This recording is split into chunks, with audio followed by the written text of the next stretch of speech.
Hello, our Truth Warriors, and welcome back to the Atlantic Underground podcast.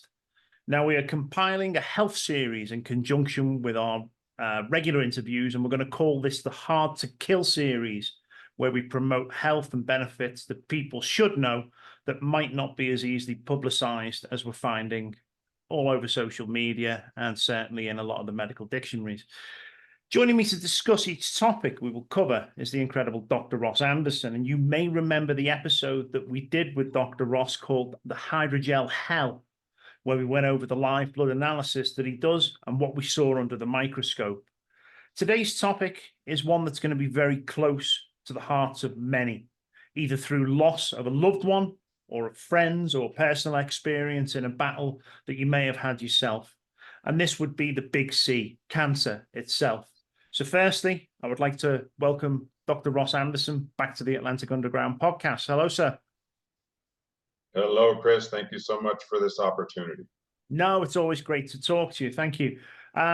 Before we get into the discussion today as well, going back to the podcast that we did on the live blood analysis, I do believe now that you are actually providing courses to train people in live blood analysis, as well as providing the equipment for them to be able to go away and set their own systems up to either help treat people or to look after themselves. Can you tell us a bit more about this course?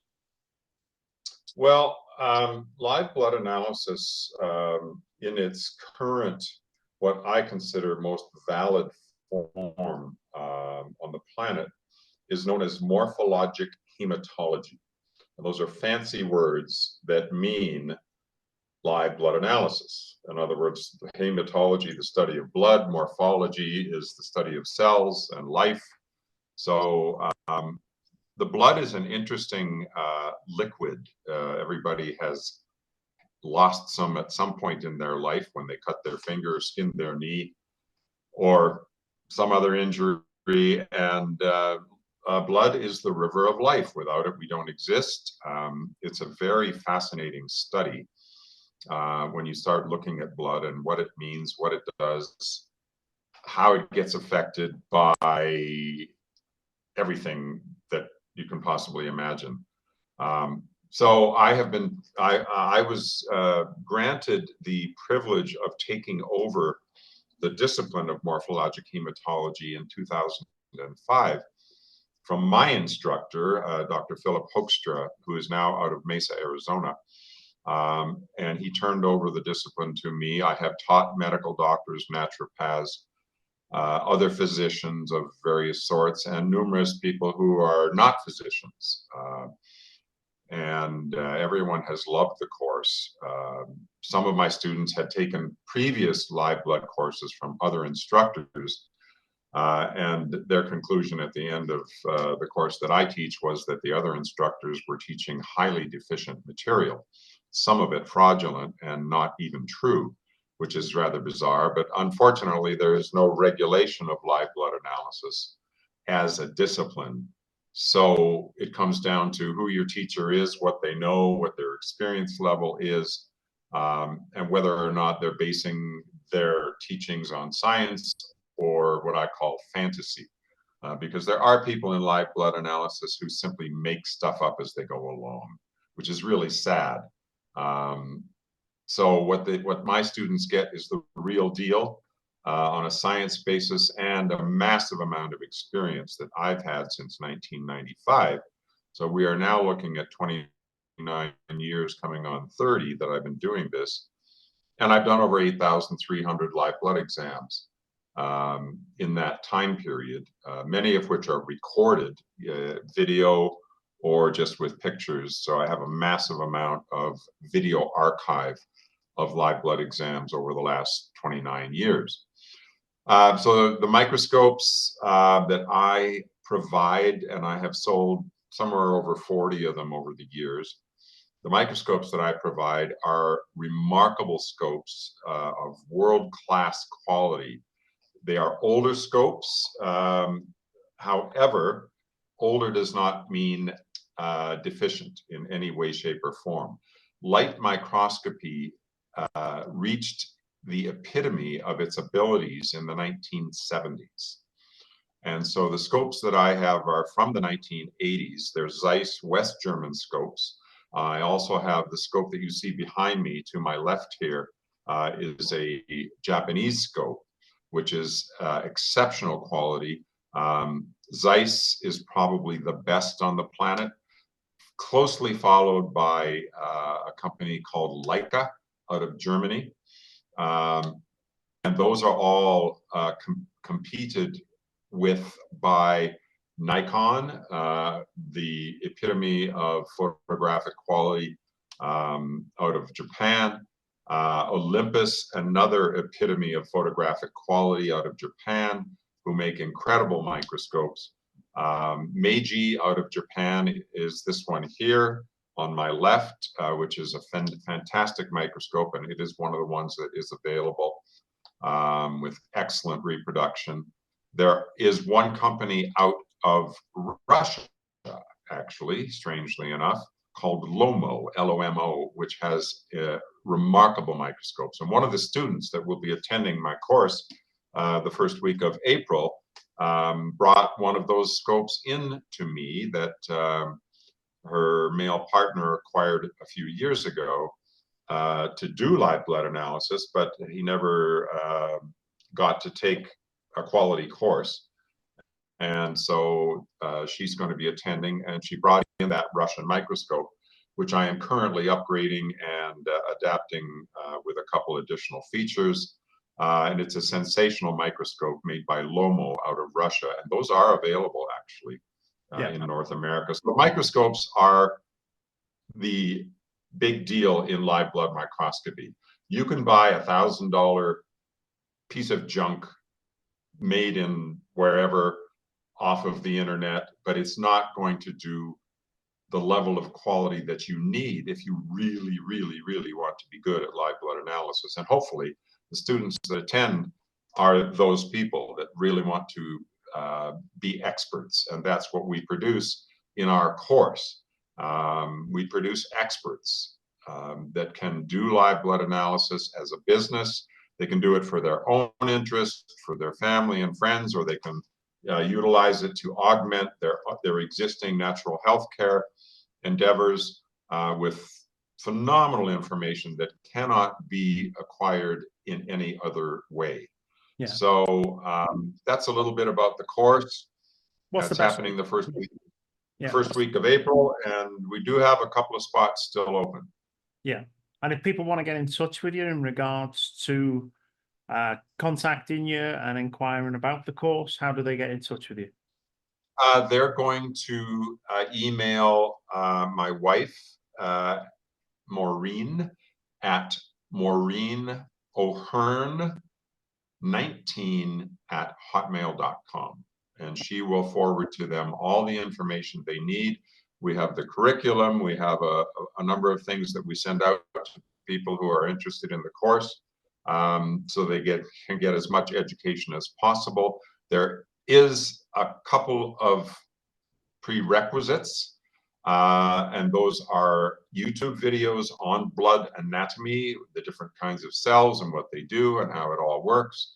It's not a huge amount of study. We're looking at around 3 to 4 hours of pre-study before somebody can take the course. Of course, any physician who has studied histology, anatomy, and the medical sciences will have that knowledge and not need to upgrade their knowledge on blood anatomy. But if they aren't educated in blood anatomy, they will need to upgrade that knowledge, and it's not difficult. I've already looked at the videos and I have them picked out.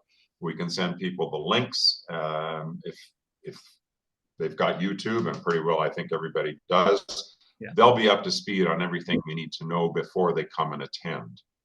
Now, I just want to say that the first course that we are doing is hands-on. It's live. You know, I am instructing all the students myself, and because of they will be on video, we are giving a reduced price from what we would normally charge, because their image and their voice And the questions they ask will all be in the video production. And we will, of course, need them to give us permission to use their image. And for that, they get a significant discount, which I think is pretty cool, because they're also going to get a level of instruction that is unparalleled. Good. That's very good. Well, let's push on with today's topic then. And obviously today's topic here, we're talking about cancer, which is a very serious thing that affects a lot of people around the world. Now, would you say that there's always been a cure for cancer, and that multi-trillion-dollar pharmaceutical industries do everything it can to suppress this? What we need to look at is what cancer really is, okay? And I've studied everybody that says they know what causes it. And there are a lot of things that cause it, but ultimately it's disruption of the function of DNA. Now, DNA is deoxyribonucleic acid. It is the blueprint of our life. It contains all of the information to create us. Everything that lives on this planet almost has DNA, whether it's plants or animals. A lot of other creatures that are not mammals also have DNA. Some don't.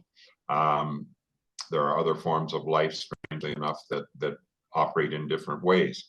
So DNA disruption, once it happens, and it's happening, by the way, in all of us all the time, every single day, our bodies create cancers. And that's a little hard for people to take in, but it's absolutely true. Our immune system, did you catch that word, immune? You are born, basically, unless you're born with cancer, and that is unfortunately happening these days, you are immune to cancer. Your immune system kills cancer cells after they are formed, because they are seen by your immune system as a foreign entity that needs to be eliminated. Just like a virus or a bacteria or another microorganism that gets into your body, your immune system attacks it, kills it, disposes of the waste material created in the process, and you go on with life. That's how our bodies work. And everybody that would be listening today would at least have had a cold at some point in their life, although I do know people who've literally never been sick.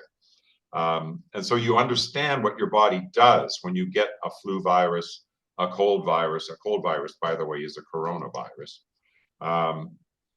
And so you understand what your body does. You had a fever, you had aches, you had pains, you had a cough, you had diarrhea, you had sore ears, God knows what it was, but your body killed the microorganism and you got over it. You may have gone to the doctor and gotten antibiotics, which help to rid the body of a bacterial infection, not a viral infection, but a bacterial infection. You may have had a parasite infection and got an anti-parasitic drug that helped you a lot. You may have gone to a naturopath or another natural therapist and gotten herbs or supplements or vitamins or homeopathic remedies or an energetic treatment. There are so many things available these days. It's hard to keep track of all the things that are available. But cancer is a disruption of DNA, allowing for growth of a tumor or something else. Leukemia is not a tumor as such. There are different forms of cancer. But let's go back in history a little bit. Cancer's been around for a very long time, but not at the levels that we currently are experiencing it. And that is a very important thing to understand. At the turn of the century, between the 1800s and the 1900s, so the 20th century, around 1 in 8,000 people got cancer. Now, that's not very many. These days, things are slightly different. Of the current Western civilization population, 1 out of every 2 will have cancer before they leave the planet. That is a staggering statistic. We look at breast cancer in women, and by the way, 2% of breast cancer occurs in men. Most people don't know that. But the other 98%, the percentage of women that are getting cancer is extremely high, especially breast cancer, and there are specific reasons for that. Things that cause the disruption of the DNA in the breast tissue. So about 1 in 6 women in the Western civilizations are getting breast cancer right now. That is a staggering statistic. I mean, it's ludicrous to think that that many women are getting breast cancer, but it's absolutely true. And I've lost a number of friends to breast cancer over the last few decades, unfortunately. And some have been saved. Breast cancer can be eradicated. And I'll talk about a very important concept right now, which pops in right here, and that is that the best cure for cancer, don't get it in the first place. Yeah. If you've already got it, now you've got a problem. And getting it isn't that difficult. That's why so many people have it. And the causal factors are numerous. Ultimately, it's caused by what we call inflammation, which everybody understands to some degree because everybody's had it somewhere at some point in their body. But chronic inflammation damages DNA, and so do many other things, such as certain toxins. Many toxins damage DNA, poisons, which are essentially the same as toxins, infections, whether they're viral or bacterial. Many infections will damage DNA and lead to various forms of cancer. Radiation, which is actually a toxin, strangely enough. It's an invisible toxin that passes through the air and through our bodies, and we aren't designed to withstand it. That's one of the reasons so many people have cancer, or have cancer that is extremely aggressive. And that's a word. And we'll come back to that in relation to some other things in a few minutes, the aggressive forms of cancer. But just the statistics alone, I mean, there are literally billions of people employed in cancer treatment on this planet at this point in time. It is one of the major causes of death, disease, disability, and so on in the human race. Animals are getting cancer, but not at nearly the levels that we do. And that there's a whole topic there of genetic manipulation that may have gone on in the past, leading to our susceptibility. But cancer does run in families. My family, for instance, on my father's side of the family, almost everyone has had cancer or has had it take them out. So I have a predisposition to it genetically, which is unfortunate, but such is life, and we have to live with that and keep going as long as we can. So cancer is a big deal. It is a massive deal, and my goal with transmitting information that I have is so that people don't have to go through what I've been through. And I've had my own personal experiences with cancer that weren't fun at all, but made me a better human and gave me an immense amount of knowledge that a lot of people probably don't have, because I had to become an expert to save my own life. Now, the options currently available are either to cut or burn using surgery, chemotherapy, or radiation therapy. These have been the offerings for decades now. Supposedly, we have a vaccination, which I don't particularly know a lot about. It's only been mentioned within the past couple of months in relation to King Charles in England supposedly getting this. Are these methods outdated now? Should they have been used in the initial onset of this, based upon the knowledge that they had? Should these have since been superseded and no longer be required to be used? Which are you talking about here, Chris? Like chemotherapy, radiation therapy. The cut and the burn. The cut and burn approach, which I turned down dramatically, and I'm really glad I did. The current medical approaches to cancer don't support the real mechanisms that the human body has for healing itself. They are attempting to do that, and I give them credit for their intent. However, their intent with getting the body to kill cancer, and it's a really interesting topic. It's called immunotherapy. And immunotherapy is an alteration of the immune system to attack the cancer and kill it from within the body. It's a great concept. Really, it's quite a brilliant concept, but it has some, excuse me, very serious drawbacks. Cancer cells have the ability to mask themselves from being identified by the white blood cells in the immune system that would normally kill the cancer cells. And those are called natural killer cells, which are a form of lymphocyte.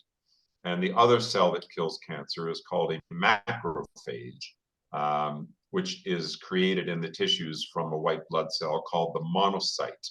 And both of these cells are innately tuned to kill cancer cells if they should appear. And that is generally how our bodies stay cancer-free. A cancer cell is created by DNA damage. The immune system identifies it and sends in white blood cells to kill it. Well, there are a number of things that will prevent the immune system from being able to do that. And those are the things that will allow cancer to be created in the body.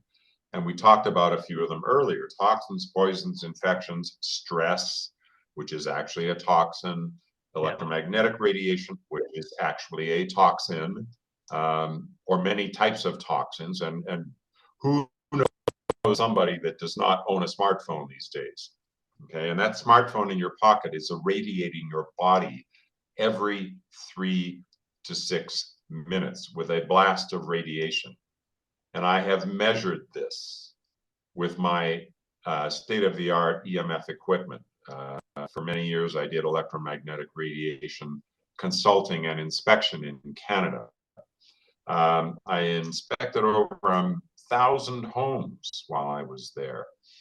So I know a lot about electromagnetic radiation, and it is either a causal factor because it damages DNA, or it is an accentuating factor, meaning it makes things worse. It will accelerate the growth of cancer. In many cancers and many diseases are made worse by electromagnetic radiation. And who do you know that doesn't have Wi-Fi in their house? Yeah. Or anyway, I'm the only person. I'm probably the only person you know who does not have Wi-Fi in their house. My house is totally hardwired. The computer that I'm speaking to you on right now is hardwired through a very special system to the internet. And the Wi-Fi in this house is turned off because we don't need it, because we are hardwired. Yeah. And the purpose of being hardwired is so that you aren't being 24/7, 365 exposed to a Wi-Fi signal, which has a significant detriment and is the second most dangerous thing in a person's home. Do you know what the most dangerous thing in a person's home is, if they have one? Wife? It's the cordless phone. It's the cordless phone, yeah. Which a lot of people have, but a lot of people are getting away from the cordless phone now and just using their smartphone, which is actually better because the cordless phone is a constant output of a massive radio frequency pollution signal that never quits. It just goes 24/7. Yeah. And people put it's your own private cell tower in your house. It's the same technology. People don't think it is, and they love that they can walk around with the handset in their hand, and they can go in any room. They can walk down the street. They can go out in the backyard. It's very convenient, but convenience kills. Yeah, it's that simple. And most people have these things next to the bed. That's the scary thing. So when they're sleeping, 8 hours or whatever of a night, this is pulsing right next to them and causing not only a disruption in sleep, but obviously problems with. Those people do not sleep well at all. And I will tell you a story about a client of mine in Canada named John. John's wife actually worked for me for a while as an assistant. And one day she said, my husband just he can't, he sleeps for an hour, he gets up, he goes, he watches TV, he comes back an hour later, he sleeps for an hour. So I went in with my measuring equipment, and what we found was, they were living in a rather expensive townhouse development where there were 3 townhouses in a row, and they were the middle of 3. On the other side of the wall from the head of their bed was the bedroom of the next door unit. And on the bedside table of the neighbor on the other side of the wall was the cordless phone base unit.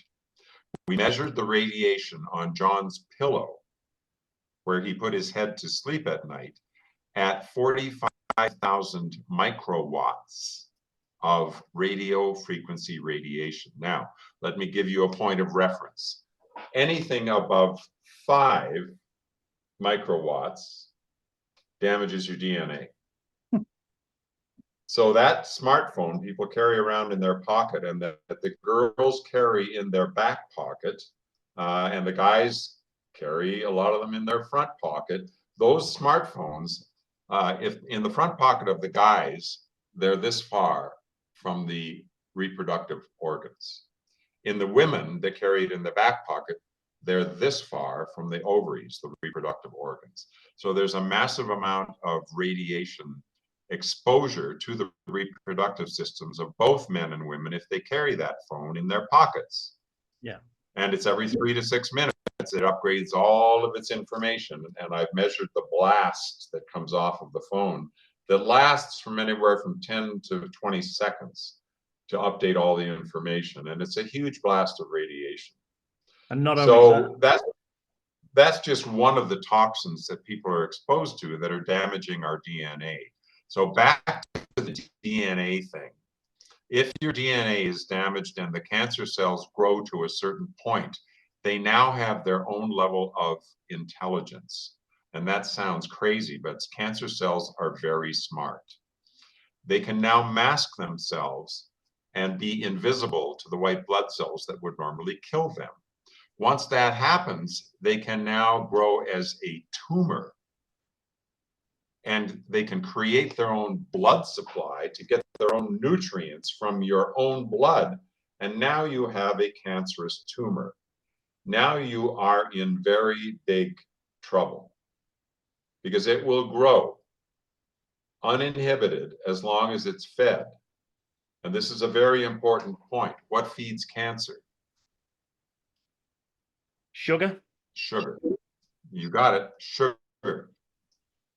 And the worst sugar, of course, is the processed sugar that people put in their coffee and their baking and their desserts and all the other things that they love to eat.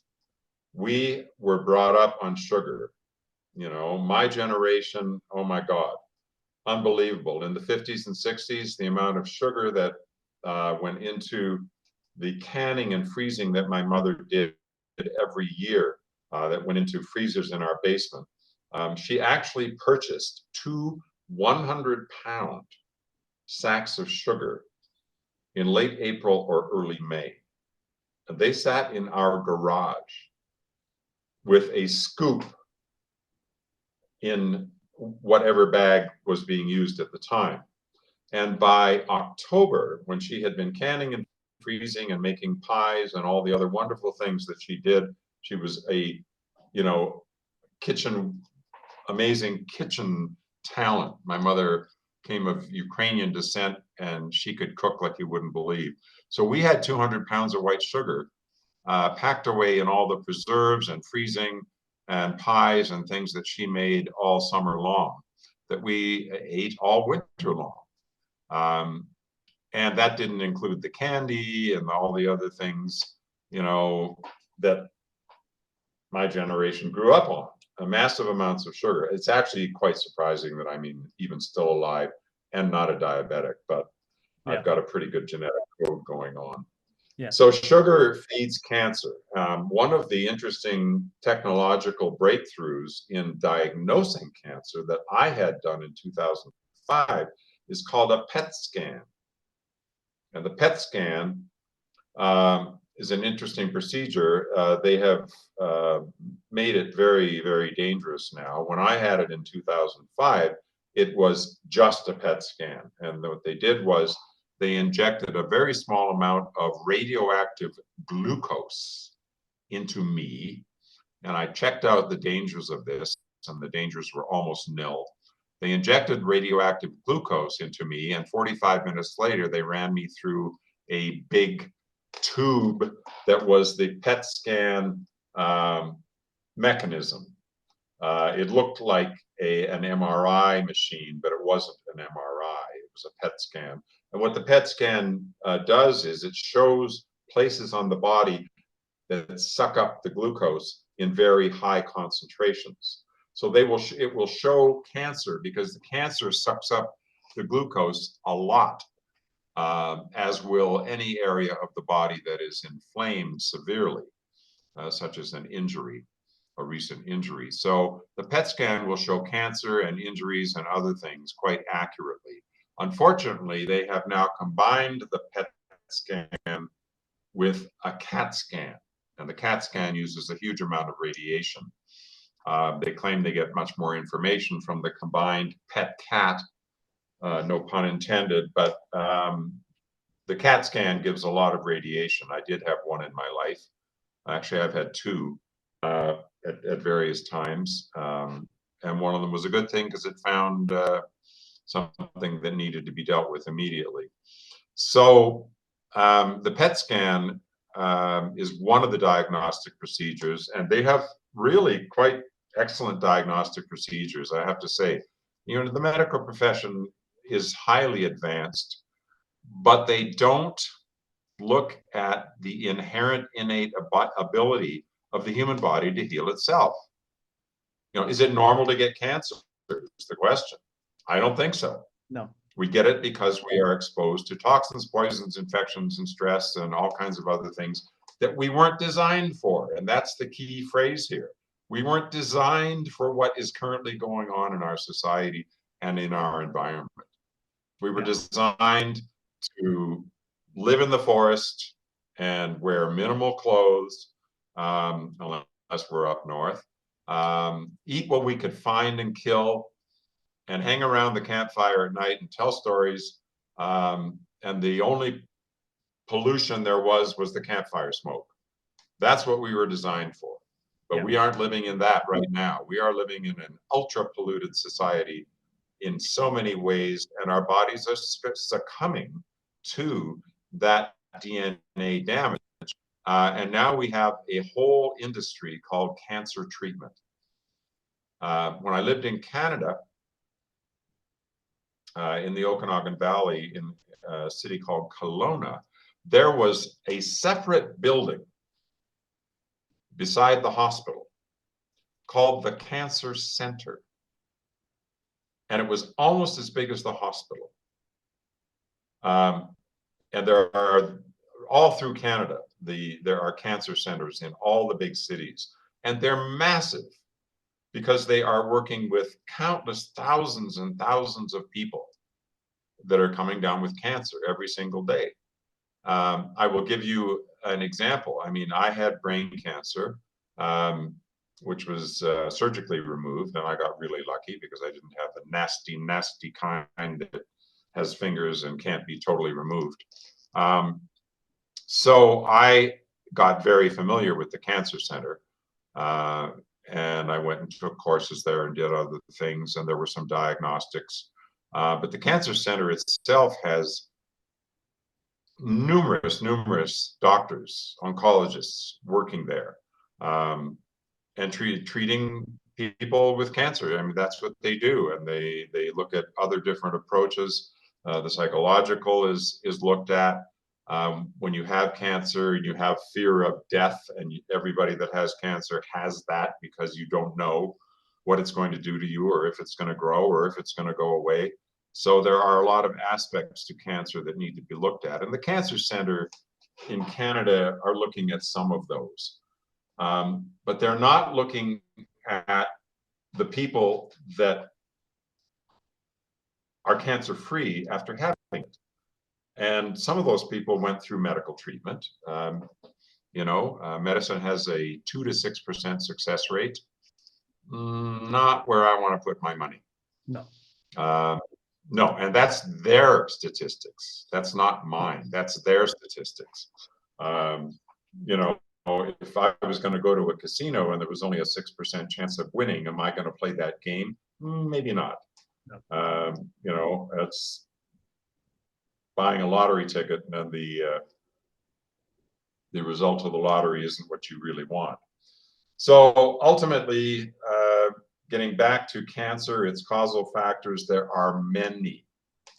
And there are numerous ways to assist the body to get rid of cancer itself. The immunotherapy thing is a wonderful concept. I give them kudos for coming up with it and developing it.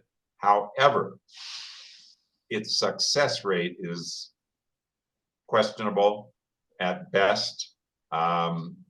And the downside of immunotherapy is something called adverse events. Yeah. And this is a very big deal. I will spend a few minutes talking about this because this is a huge deal. Adverse events did not exist until a few years ago. Up to a few years ago, we only had side effects from drugs. What's a side effect? Well, there is no such thing as a side effect. There are only effects. And they're real things that happen to the body because of the medication. Yeah. And I was involved. Actually, I had patients. This goes way, way back when I was first a naturopath in the early 1980s in Toronto, Ontario. And I had a couple of patients that were getting paid to test drugs, not recreational drugs, pharmaceutical medications. And this is how the pharmaceutical companies were doing it. I think they probably still are. So people would sign up and they would get paid to take a drug, even though they weren't sick, didn't need the drug. They were paid to take the drug and record their effects / side effects, whether they were mental, psychological, physical, emotional, whatever happened to them. They had to record these things, and then they were tested with blood tests during this time to see what happened to them physiologically. And I can remember one woman, she had to be in her early 20s. She was putting herself through university with the money she got for testing drugs. I know this sounds absolutely like insanity, and to me it was at the time. It was like, you're going to risk your body and help the medical profession and the pharmaceutical profession create a new drug and document how bad it is. Now, that sounds like a crazy thing to say, but that's what they were doing. They were documenting how seriously bad the side effects were to the medications, so that those could be listed. And when you look up a drug on the internet, there will be a list of side effects. And that list of side effects will be highly accelerated verbally at the end of a commercial if you watch American television for drug advertisements. And if you record those advertisements and slow down that last little bit where they tell you all the horrible things that the drug can do to you, including on a lot of those drugs, the last one is death. If you slow that recording down and listen to it carefully, okay, that's what your doctor should be telling you when he writes a prescription. Do the doctors tell you those things? No, they don't. How did they find out those things? From the people that took the drug and noted all the horrible things that happened to them while they were taking it. Now, this is a ludicrous system, but this is how the pharmaceutical companies do it. So a number of years ago, I would say probably 15 years ago, they brought out a new term called adverse events. Now, an adverse event is not a side effect. It fits the definition. But an adverse event is something that happens to somebody taking a treatment or medication that is probably not reversible. Now, that's not what you want to hear.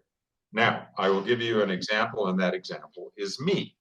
Okay, my first brain cancer issue was in 2019. Now, so we're 5 years ago now, and I didn't know what I had. I thought I had Alzheimer's disease because my memory and my concentration was being affected, and eventually my balance was affected. That's how I ended up in Emerge. Consulting an emergency doctor with my situation, who looked at me and talked to me for about a minute before she said, "I don't think you've got Alzheimer's disease." And the reason I thought I had Alzheimer's disease was my mother had it, and hers started at age 69. I was 68 years old at that point. So she said, "I think you've got something far worse. I think we need to do a CT scan of your head to find out what's going on in there." And I said, "I don't like that idea, but let's do it anyway, because I think we better figure this out." So 2 hours later, I'm looking at a CT scan. And if you're interested, I have a picture of it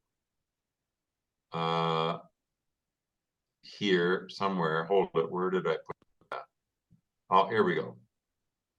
Can I do a share screen here? Yeah, it's all ready for sharing. Yeah. Yeah, is it? All right, hang on. Yeah, so just hit the share screen button at the Where, bottom. oh, where did the picture go? Yeah, just hang in there. I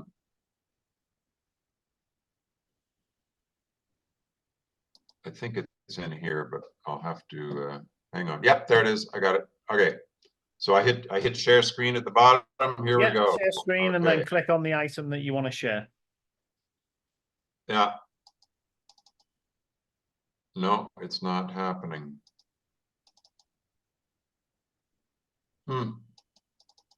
Sorry, Chris. I'm triple clicking it.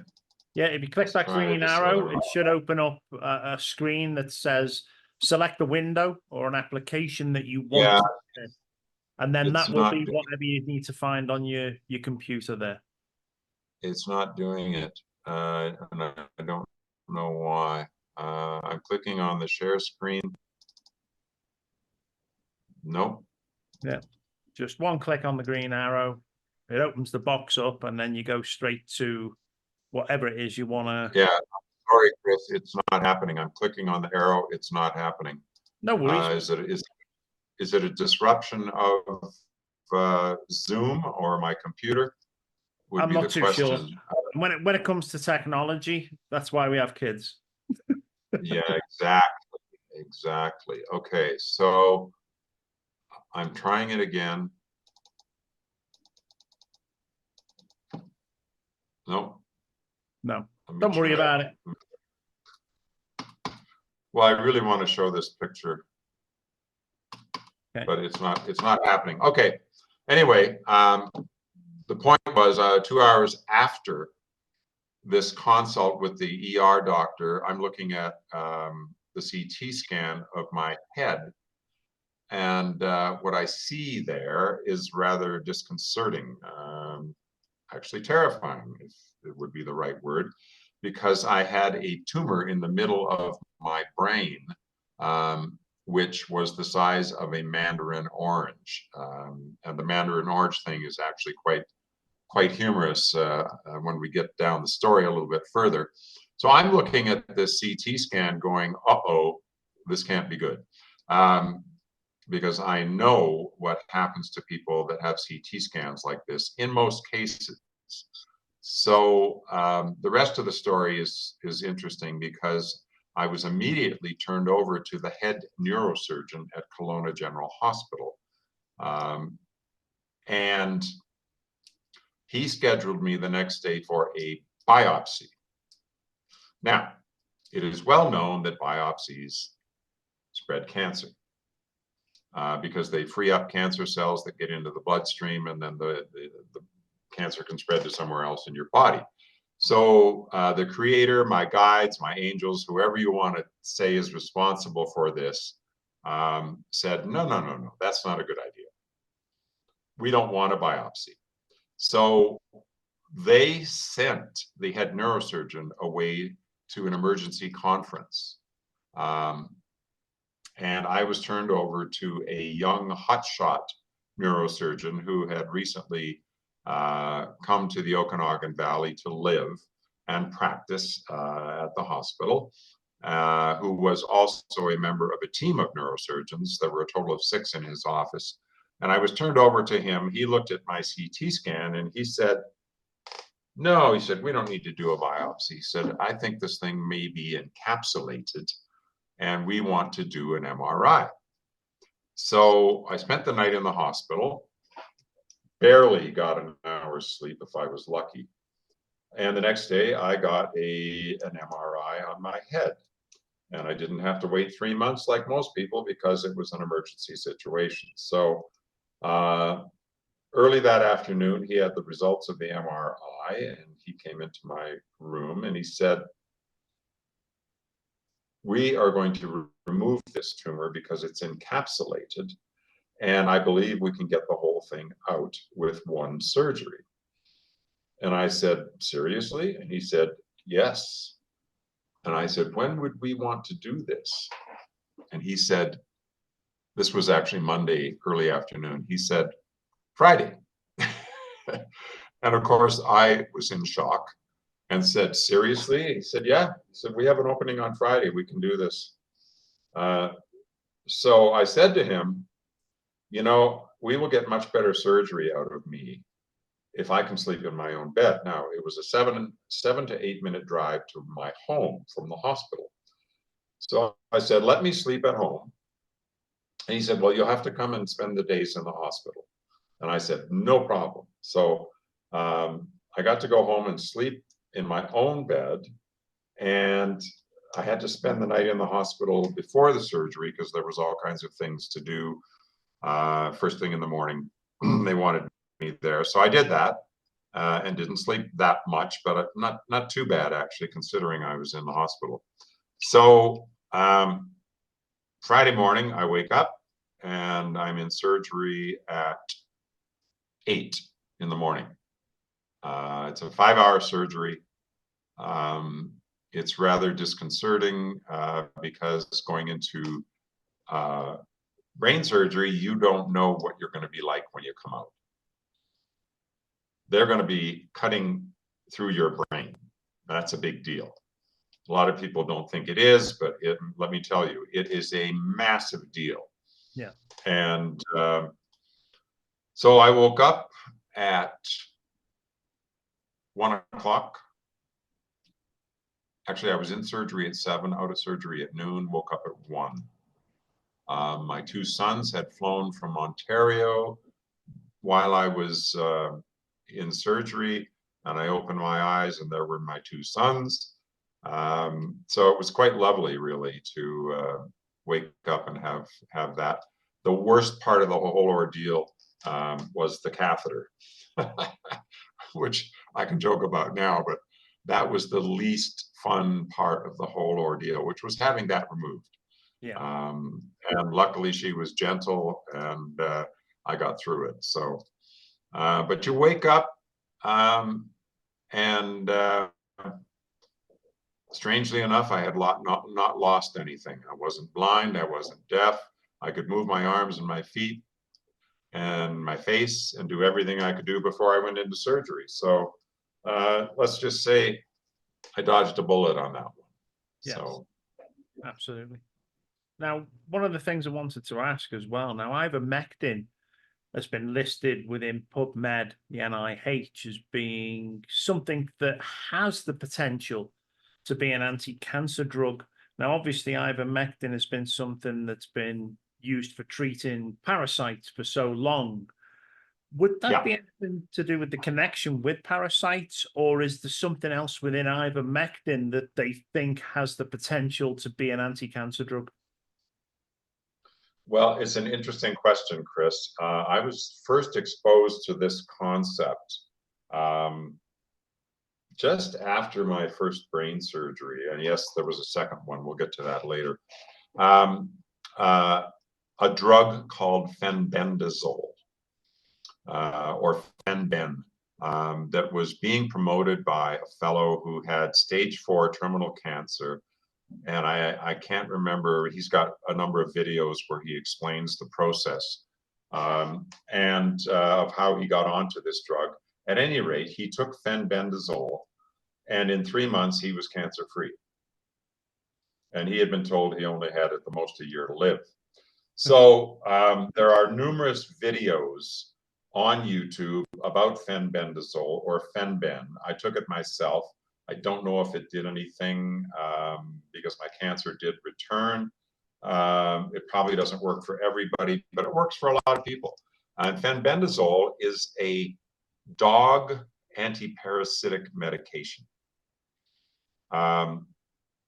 It was currently being ordered from Pet Supply, online suppliers in massive amounts back then. I don't know if it is still now, and it may be available, it may not, I don't know. I know it's available in Mexico because I've seen it available here. Now, I want to talk a little bit about this topic because this is really interesting stuff. Fenbendazole is an antiparasitic medication. It also, in some people, kills cancer. Ivermectin is a antiparasitic medication. Can be used in humans, basically designed for animals, but can be used in humans and is dramatically being used. Now, there is a doctor, he's a PhD, not a medical doctor. His name is Dr. Simon Chang. And he has a 58-minute video. I believe it's still available on YouTube, but I'm not sure. I haven't looked at it recently. I don't believe that YouTube would have any reason to remove it, but you never know these days. Anyway, it's about the science behind antiparasitic medications and eradicating cancer. It's a phenomenal video. I watched it at least 4 times, maybe 5, when I first got onto it. It's very scientific. Some people might find it too much left brain scientific information, but I think it's something a lot of people should watch. He talks about praziquantel, he talks about ivermectin, he talks about fenbendazole, mebendazole, abendazole. These are all medications, and there are others as well on the list. Strangely enough, the science is proving that all of these have anti-cancer benefits. Now, that doesn't mean everybody should run out and buy them and take them. However, anyone listening to this should do their research. Your medical doctor is not likely to be in favor of you taking these because they have the way that they want to do it. They want you to take their drugs and their radiation and their immunotherapy. But the immunotherapy, since we just mentioned that again, it was what they wanted to do with me. Because as soon as you've had a brain surgery and you have a diagnosis of cancer, like I did, they want to give you to an oncologist or appoint you to an oncologist, however you want to term it. So I was appointed to an oncologist at the Kelowna Cancer Center. And my follow-up appointment was, I think, 3 weeks after my surgery. Now, this was a rather calamitous appointment, and I will talk about it because it was one of the weirdest things I've ever encountered in my interactions with the medical profession. This oncologist was a mid-50s woman, overweight. She did a 45-minute consultation, which would probably be one of the most important in my life. Okay. about the follow-up therapy to removal of a cancerous brain tumor. This is a big deal. Okay. Strangely enough, she did 99.9% of the consultation looking at my girlfriend, not me, the patient. It was a very strange consultation. She looked at me for a total during the 45 minutes of about 2 seconds. Now, after the consultation, I said to my girlfriend, I said, did you find anything strange about that interaction with this doctor? And she looked at me and she said, you bet. She didn't look at you at all. She looked at me only, as if I didn't exist. Now, the only conclusion I could come to from this consultation was that she considered me dead. And she didn't want to know me or really interact with me because I probably wouldn't survive much longer. That was the only conclusion I could come to. Now, I don't know the truth because I didn't ask her what was the deal, but I fired her immediately.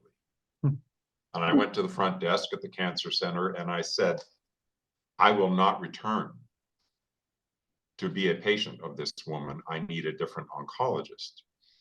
And so I was immediately appointed or given to a different oncologist who did understand me as a naturopathic physician, and the concept that I would probably not want follow-up therapy. Now, the other interesting thing about that consult, the first one, was the information she gave me. She told me that about 14% of the people that get their immunotherapy have adverse events. Now, 14%, it's not that high. Do you want to roll the dice? So I said to her, I think I'm going to do some research on this before I make my decision. So this is before I was appointed to the second oncologist. I went home and I spent 3 days, 12, 13 hours a day, researching immunotherapy in order to find the truth about it. It took me about 2 days before I found a PhD researcher in Israel who had phenomenal YouTube videos about all of these aspects of cancer that are somewhat esoteric and not well known. And in his research, he had found that with immunotherapy, for 65% of the people that get it have at least one adverse event. Now, the adverse event thing is really, really interesting because an adverse event kills something in your body. The cancer cells have been unmasked so the white blood cells can kill the cancer. Wonderful concept. Here's the problem. The unmasking extends to something else in your body. It might be your thyroid gland, your pituitary gland, your skin, your liver, your pancreas, and the white blood cells then create an autoimmune reaction to that organ or tissue. And your body starts to attack itself. That's what autoimmune is. Okay, they call it it's an allergy to yourself.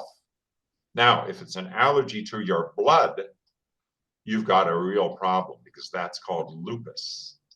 Yeah. And everybody has heard that word, most likely. It is not fun to have lupus. However, lupus can be eradicated. And how do I know that? I've had it happen in numerous of my clients utilizing ozone. And in 3 months, I had one client who's actually a very good friend of mine. And she phoned me up one day. She lived in Toronto at the time. She phoned me up one day and she said, you know, I've been diagnosed with lupus and it takes me half an hour to get out of bed in the morning. I'm in so much pain. She said, all of my blood tests are off the scale. They said they've never seen a case this bad and that I probably won't live more than 2 years. And I said to her, my son, who lives an hour and a bit from you, has an ozone system that I have kept in Ontario in case somebody needed it. And it's ready to go, and he knows how to use it, and he will come down to Toronto tomorrow, and he will teach you how to use the ozone system. So that's what we did. My son the next day drove down to Toronto, got her set up with this system and all of its accessories and how to use it. And she started doing ozone for her lupus. Well, guess what happened? In 3 months, she was completely clear of lupus. 3 months instead of dying in 2 years.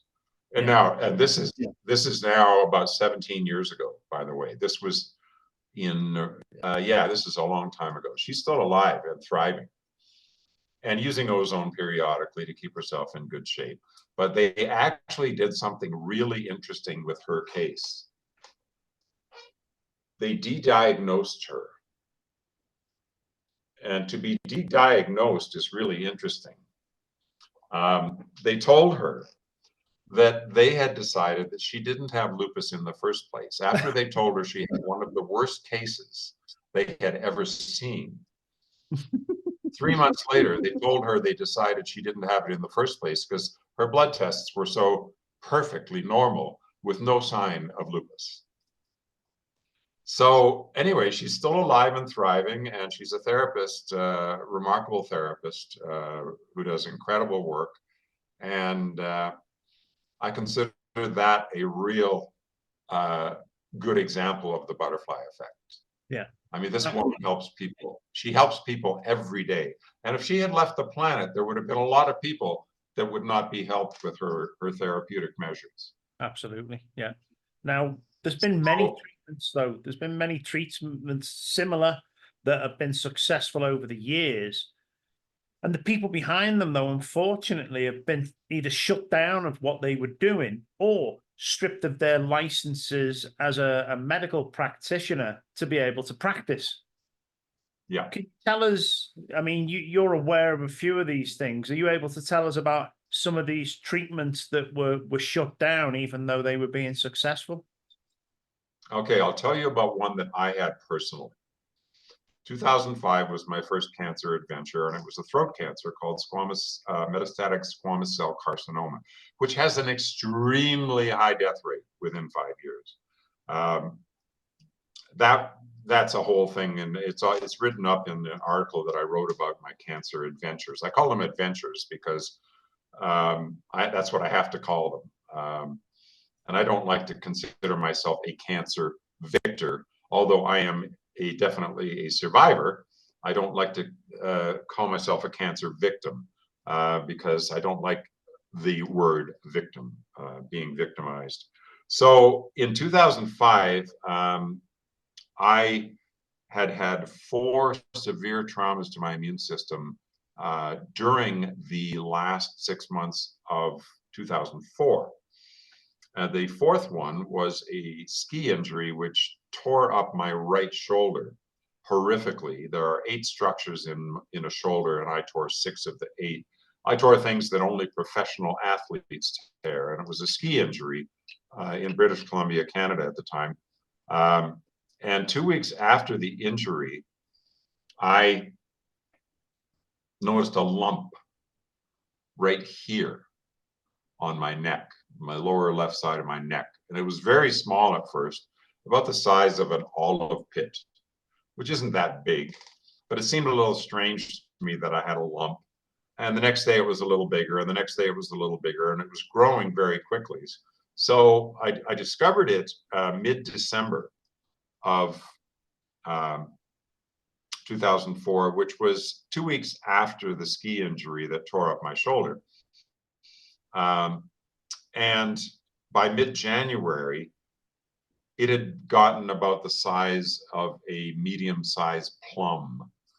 And I think everybody can identify with what a plum, prune, size is. It was pretty large. I was wearing turtlenecks to cover it up because it wasn't something I wanted to advertise, that I had a big lump on the side of my neck.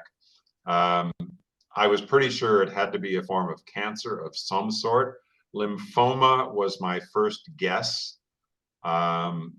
And I had had very good results with lymphoma with patients. So I wasn't overly concerned at that point. However, it kept growing and it was a single lump. So in mid-January of 2005, I booked a consultation with a medical doctor in Toronto. I didn't have a doctor because I was a naturopath and had never needed one for many, many years. So I booked a consultation with the doctor, and he, this was around the third week of January or so in 2005. He looked at the lump after I explained my situation to him, and had a strange look on his face, sort of like, uh-oh. And he changed his demeanor immediately on how he dealt with me. It immediately changed, and it was as though he didn't want to know me or deal with me anymore. And I understand that, because in his world, anyone with that lump is probably not around much longer.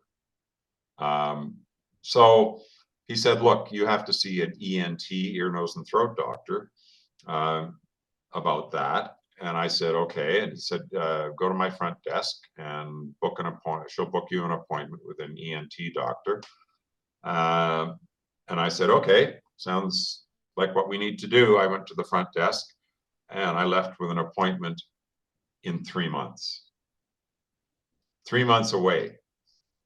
And I'm thinking, oh man, that's a long time. But serendipitously, it was actually a really good thing. Because I had started my treatment not long after that. I had heard at how effective ozone was on many forms of cancer. And I had a friend. It was not legal for naturopaths to use ozone at that point in Ontario, where I lived and had my practice. But it was legal in British Columbia. I had a friend in British Columbia who was manufacturing ozone generators and had actually demonstrated how he used ozone intravenously on himself prophylactically. He didn't have cancer, but he used it prophylactically to keep himself healthy. So I phoned him up immediately. He said, get on a plane, get out here and get a generator and start, treating yourself with ozone. So I got off the phone with him and I phoned and booked a ticket. And the next day I was on my way to British Columbia, where I bought an ozone generator and was taught how to use it. I took it back to Ontario and started treating myself with ozone. I also did a very, very refined protocol at that time of diet, eliminations from diet, other things that I was doing, including, strangely enough, watching funny movies. Bernie Siegel talks about that in his books. So I did a lot of things, but I know that ozone was a major part of my success in that situation, because the lump on the side of my neck stopped growing the very first time I did an ozone treatment on myself. It never got any bigger. Friends of mine who were watching me very carefully and very concerned said that it had shrunk by the time it was surgically removed in April. But I did not agree. It was on my neck and I was the one wearing turtlenecks to cover it up. So I did not feel it had shrunk. However, after it was removed surgically in April of 2005, it took 1 week, because when I went, anyway, there's more to the story. So 3 months later, I end up at the ENT doctor in Toronto. Now, this is interesting because he was a lovely man, very, very cultured, He wore the speculum thing on his forehead, and he was probably mid-60s at that point. And he took me in, he came out to the reception room to get me, he took me into his exam room. He looked at the lump and he looked in my throat and ears and nose and all that kind of stuff that ENT doctors do in their office. And at the end of the exam, he said, well, I've got good news and bad news. And I said, yeah, let's start with the good news. He said, all I can find is the lump on the side of your neck. I can't see anything else. There might be something there, but other diagnostic tests will find that out. And I said, okay, what's the bad news? And he said, you're at the wrong doctor. I said, what do you mean? I'm at the wrong doctor.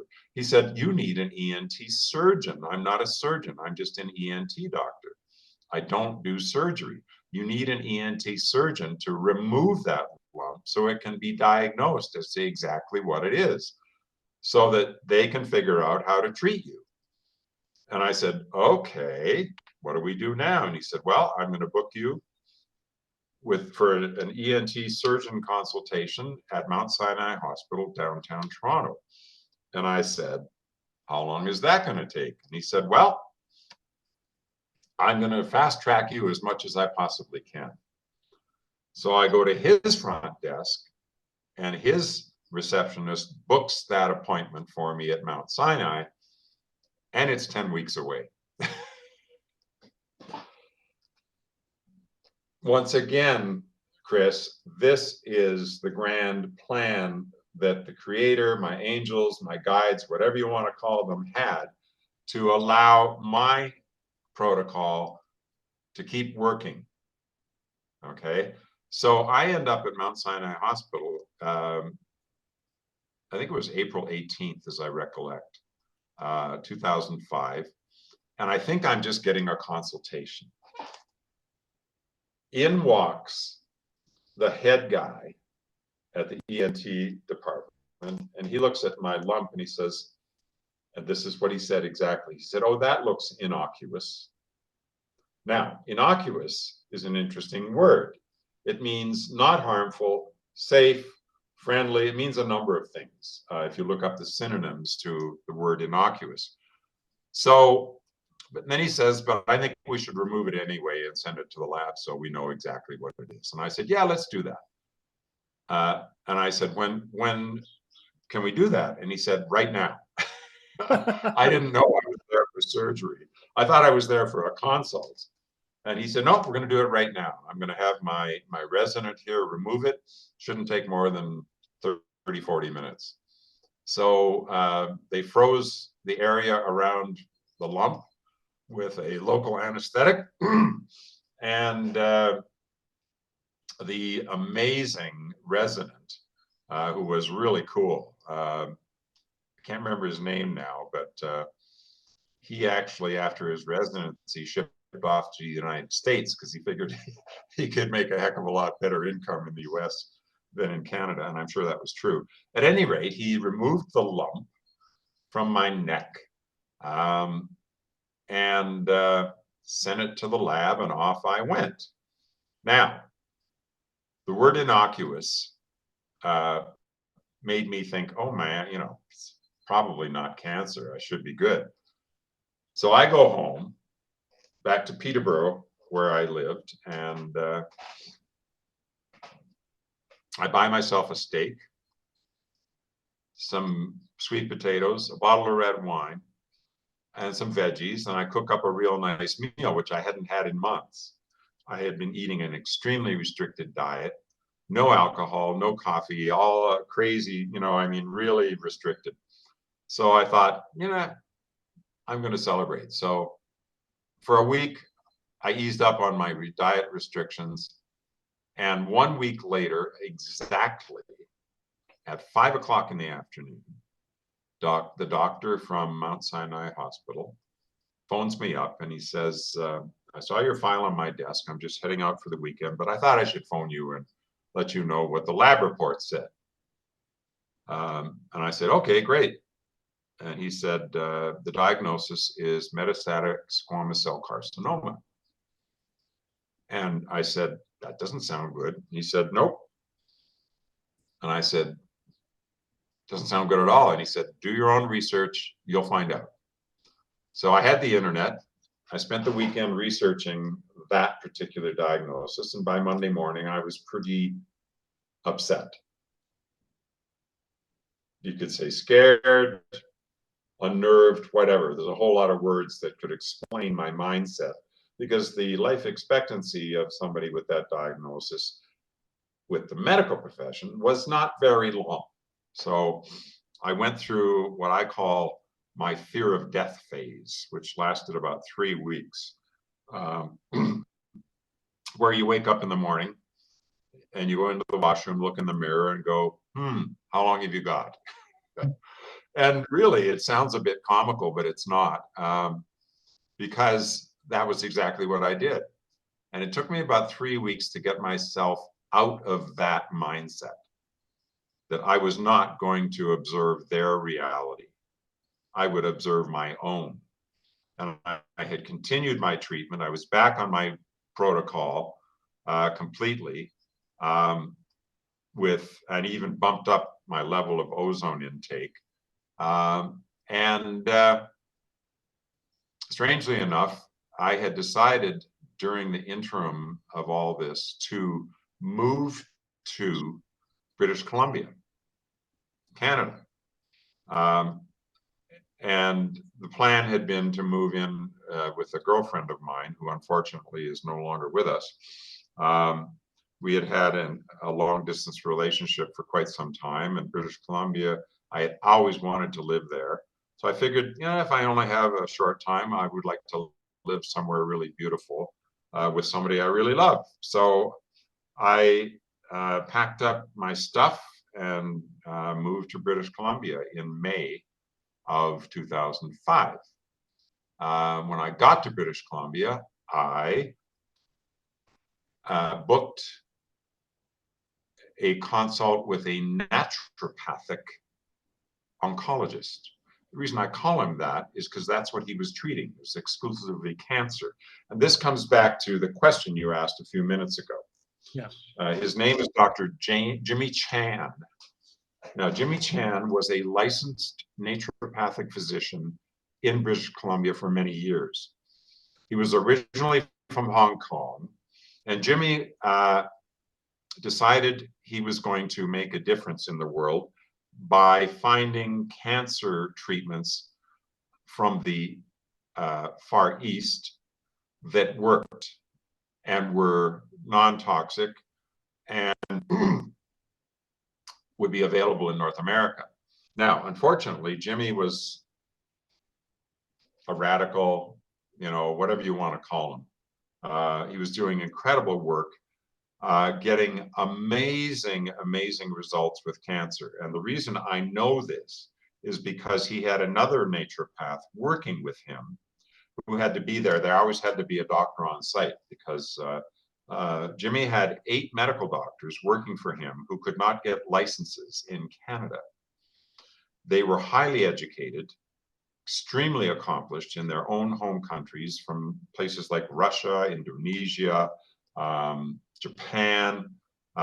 These were medical doctors who were doing IVs for him on cancer people, and they were extremely accomplished.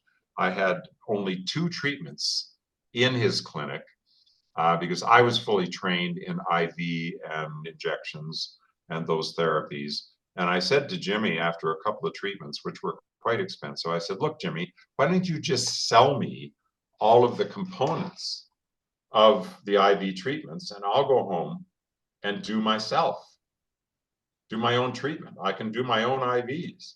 So that's what I did. I left his office that day with a very large box full of intravenous bags and the various treatments. One was an extract from ginseng, which was being used very effectively. Now, Dr. Chan was having 50% results of remission or cure of terminal cancers. Go on. Now, I know this because he wouldn't tell me this, but the other doctor that he had working with him was a naturopath who I got to know, very knowledgeable woman. And I asked her on my second visit there, what kind of percentages are you getting with results here in this rather large, amazing clinic that you guys are running? And it was in Richmond, British Columbia, actually. And she said, well, we're getting about 50%. And I said, you can't be serious. And she said, no, we're getting 50% remission or cure,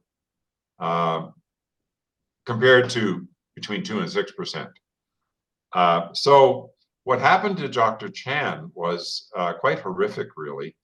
The Naturopathic Licensing Board of British Columbia decided that they didn't want him using these therapies that he had brought over from countries in the Far East because they weren't approved in Canada,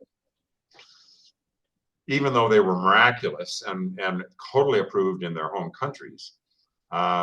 So Jimmy, being the guy that he is, he basically said, I don't care what you guys say. I'm here to save lives. I'm here to treat people and save them from this horrible thing that they got called cancer. And we're doing it.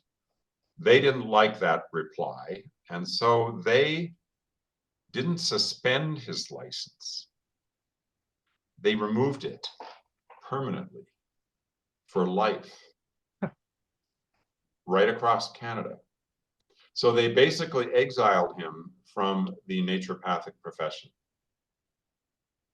He was no longer allowed to run his clinic or save lives. Now, there's the opposite of the butterfly effect.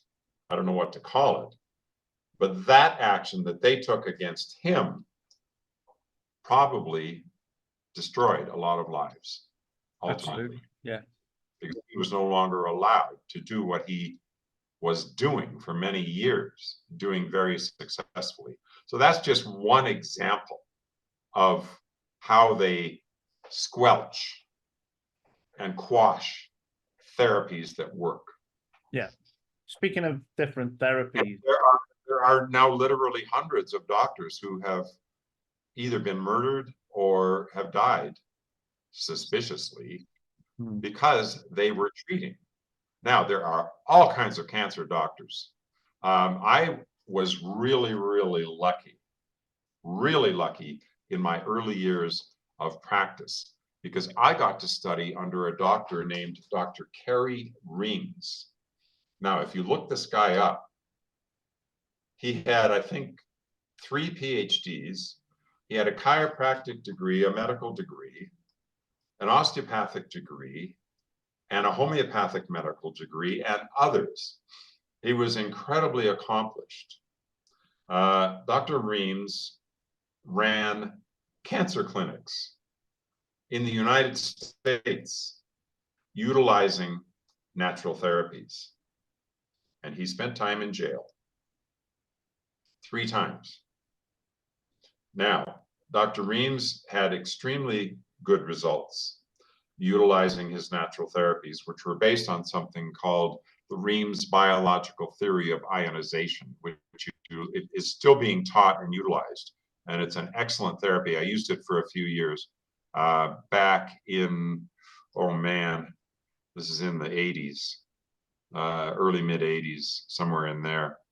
And I was lucky enough to study under him in 1983 and 84. He perished in late 84. At the age of 84, he was born in the year 1900. But he spent time in jail for treating cancer in the United States, not using medical therapies. Dr. Reams was an interesting guy because he was another guy like Dr. Chan who said, I'm going to keep doing it because it's the right thing to do. Yeah. So the funny thing about him was he was also an ordained minister and one of the best preachers I have ever heard in my life, and I've heard my share. Okay, he did a 2-hour service every Sunday morning for all the students that were there, which was really remarkable. Just amazing, amazing preacher. But when they put him in jail, he would have a 3 or 6 month sentence, and they would always let him out after a month, every time. And the reason was he would start preaching in the prison, and he would get the prisoners all converted and so riled up that they became a challenge for the warden and the prison guards, because they were quite rambunctious. They had all found the Lord, so they always kicked him out of jail after about a month, every time they put him in. But he was arrested by the FBI, who work for the FDA and raid doctors' offices who are doing alternative work. There are numerous other. I could go on for an hour about the doctors that have been persecuted for treating cancer naturally. And an amazing number of cancer cures have been squelched and quashed over the years. It's really amazing how it's happened. But I call it PharmMed, the pharmaceutical medical cartel, and that's the only word that I can use for it. Because they want you to take their drugs, and they want you to be sick and stay on drugs for life, because that's how they make their money. Let's face it, that is their business model. And they came up with that business model in the early 1900s. This is well researched and well documented, the Flexner report. And then, of course, some of the big families that run the planet got together and decided there was huge money in pharmaceuticals. And they started up the pharmaceutical companies, which are all based to some degree on petroleum.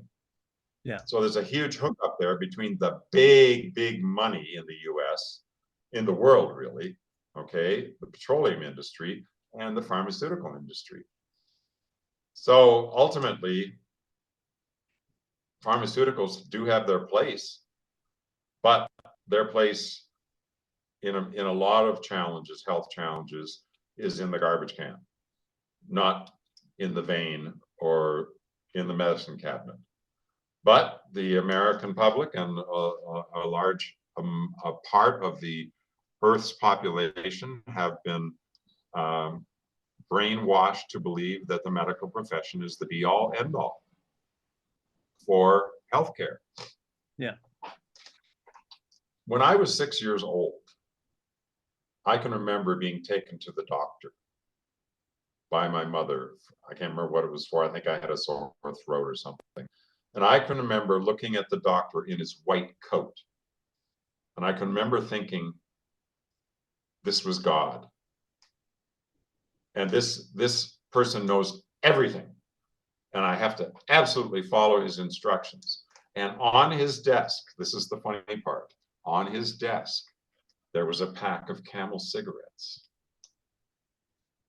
And I remember it very distinctly because I can remember the picture of the camel on the label of the pack of cigarettes on his desk. And if you go back to some of the old cigarette advertisements, you'll find out that Camel claimed that more doctors smoked Camels because they weren't as harsh as other cigarettes. And these advertisements are available. They're quite hilarious, really.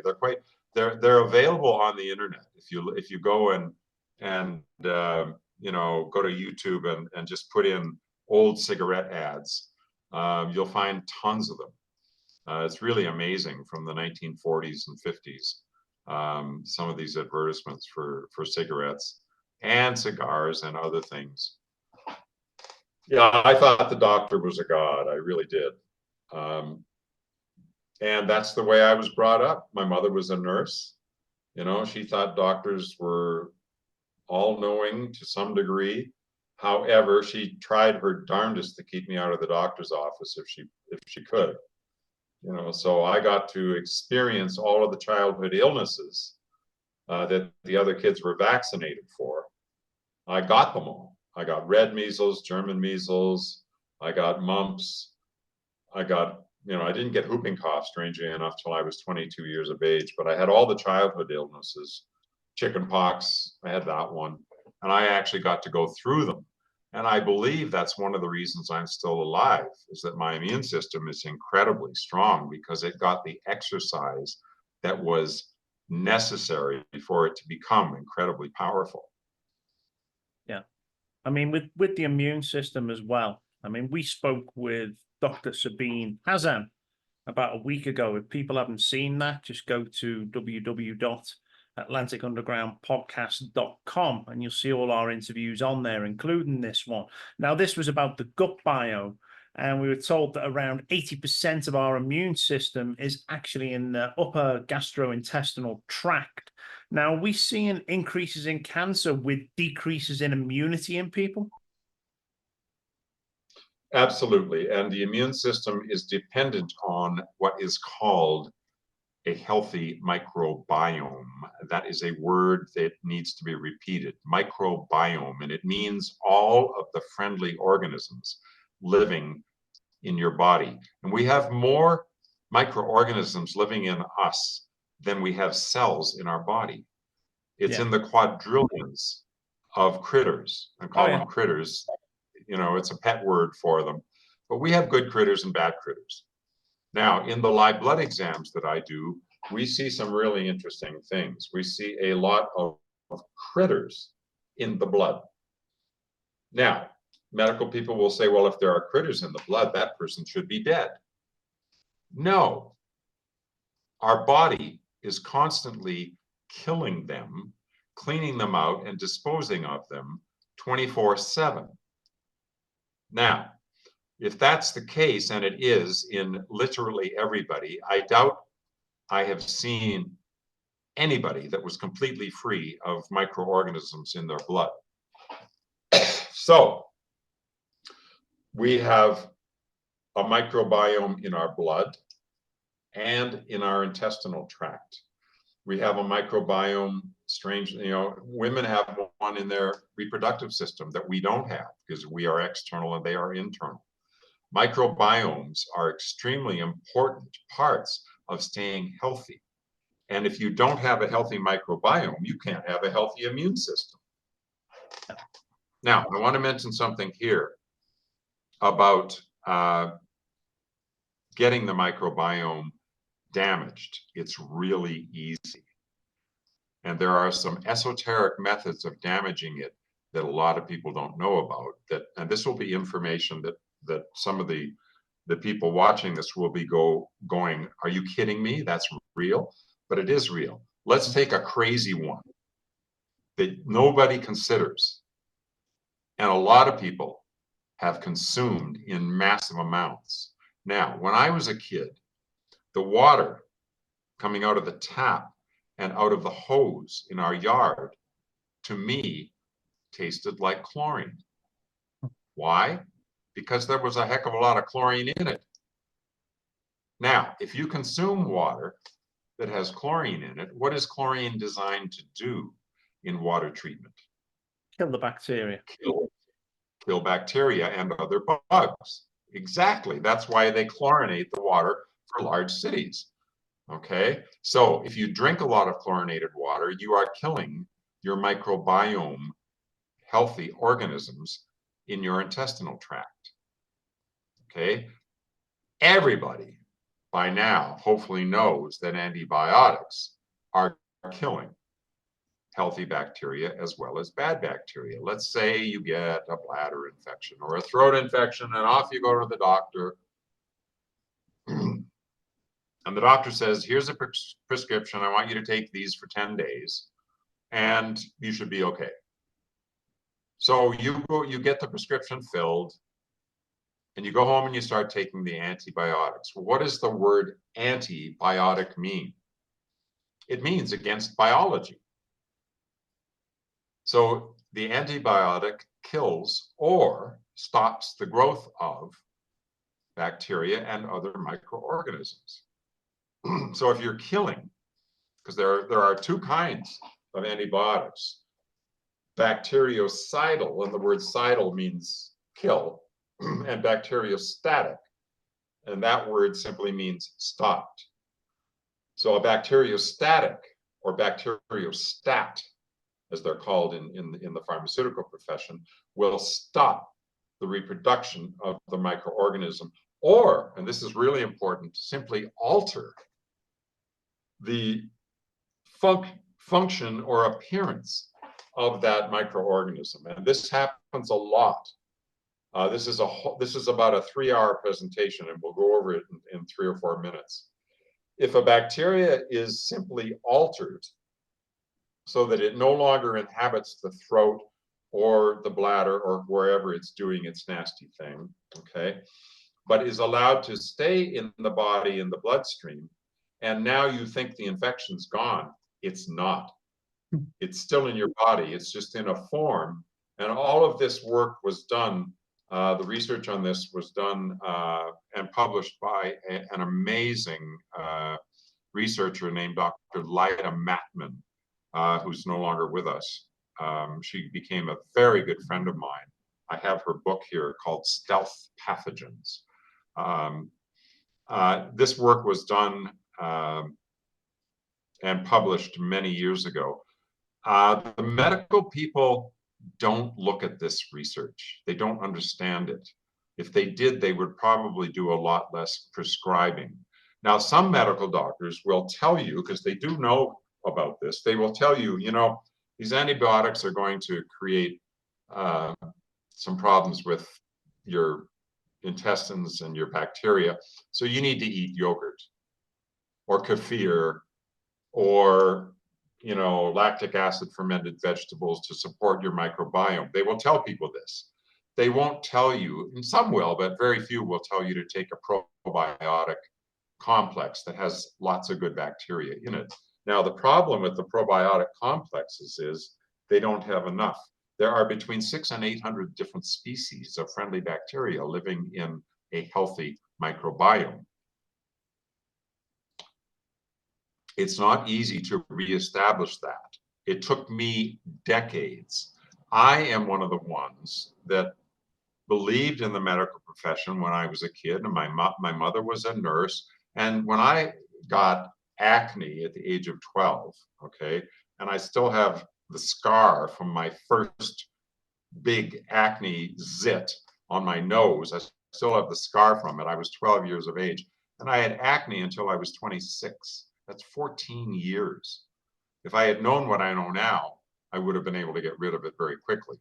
But I was a sugar junkie and drank Coke and all those things that created a lot more acne. And I ate French fries and, you know, KFC and all those foods that give you toxic oils. And so I was put on tetracycline. Tetracycline is a bacteriostatic antibiotic. It does not kill the bacteria that cause acne. One of the causes, actually, only, okay? The interesting thing, and very few people know this, but you can look this up. This is medically documented. The reason tetracycline works extremely well on acne in teenagers and adults is because it has a side effect, not an adverse event, a side effect. And that side effect is to cut down the oil secretions in the sebaceous glands of your skin, specifically the face and upper back, where people get acne, and on the chest as well. A lot of people get chest acne as well. So it's a side effect. So within 2 or 3 days of starting to take tetracycline, my acne was way better when I was a teenager. And I thought, this is miraculous. What a great drug. What other conclusion could I come to? Because my acne almost completely went away. After about 1.5 years, it started to come back. So I went back to the dermatologist guy, okay, who put me on the tetracycline, and he said, double your dose. Okay, now that sort of makes sense from his point of view, but from the point of view of him actually not knowing why it worked. And that's the truth. He thought it was killing bacteria in my skin. So if we take more, it'll kill more bacteria and my acne will get better. Well, my acne did get a little bit better for about, I don't know, about a year. And then it got worse again. And it got worse and worse and worse. Now, by this time, I had moved from where I lived then to the big city in Toronto. And I went to a different dermatologist. And he said, well, we need to try a different antibiotic. Because obviously tetracycline isn't killing the bacteria anymore. They've become immune to it, was his conclusion. Forgive me for laughing, but it's actually kind of humorous because he didn't know why tetracycline worked on acne either. And at that point, I didn't, until I discovered it later that it was a side effect of the drug cutting down the oil secretion. So he put me on another antibiotic called erythromycin. Mm-hmm. Now, erythromycin did nothing for my acne. Why? It didn't have the same side effect. So I spent a couple of months on erythromycin, hoping it would work. My acne getting worse, my self-confidence going down the drain because, I was pizza face at that point, to put it bluntly. So, and there are humorous aspects to this. I have to actually admit, there is some humor in some of this. So I quit the antibiotics altogether, and I was in chiropractic college by this point and doing my own research on acne, and discovered why I had the acne. And it was because I was a sugar junkie, number one, and I wasn't drinking enough water to clean my liver, number two. So what did I do? I stopped sugar.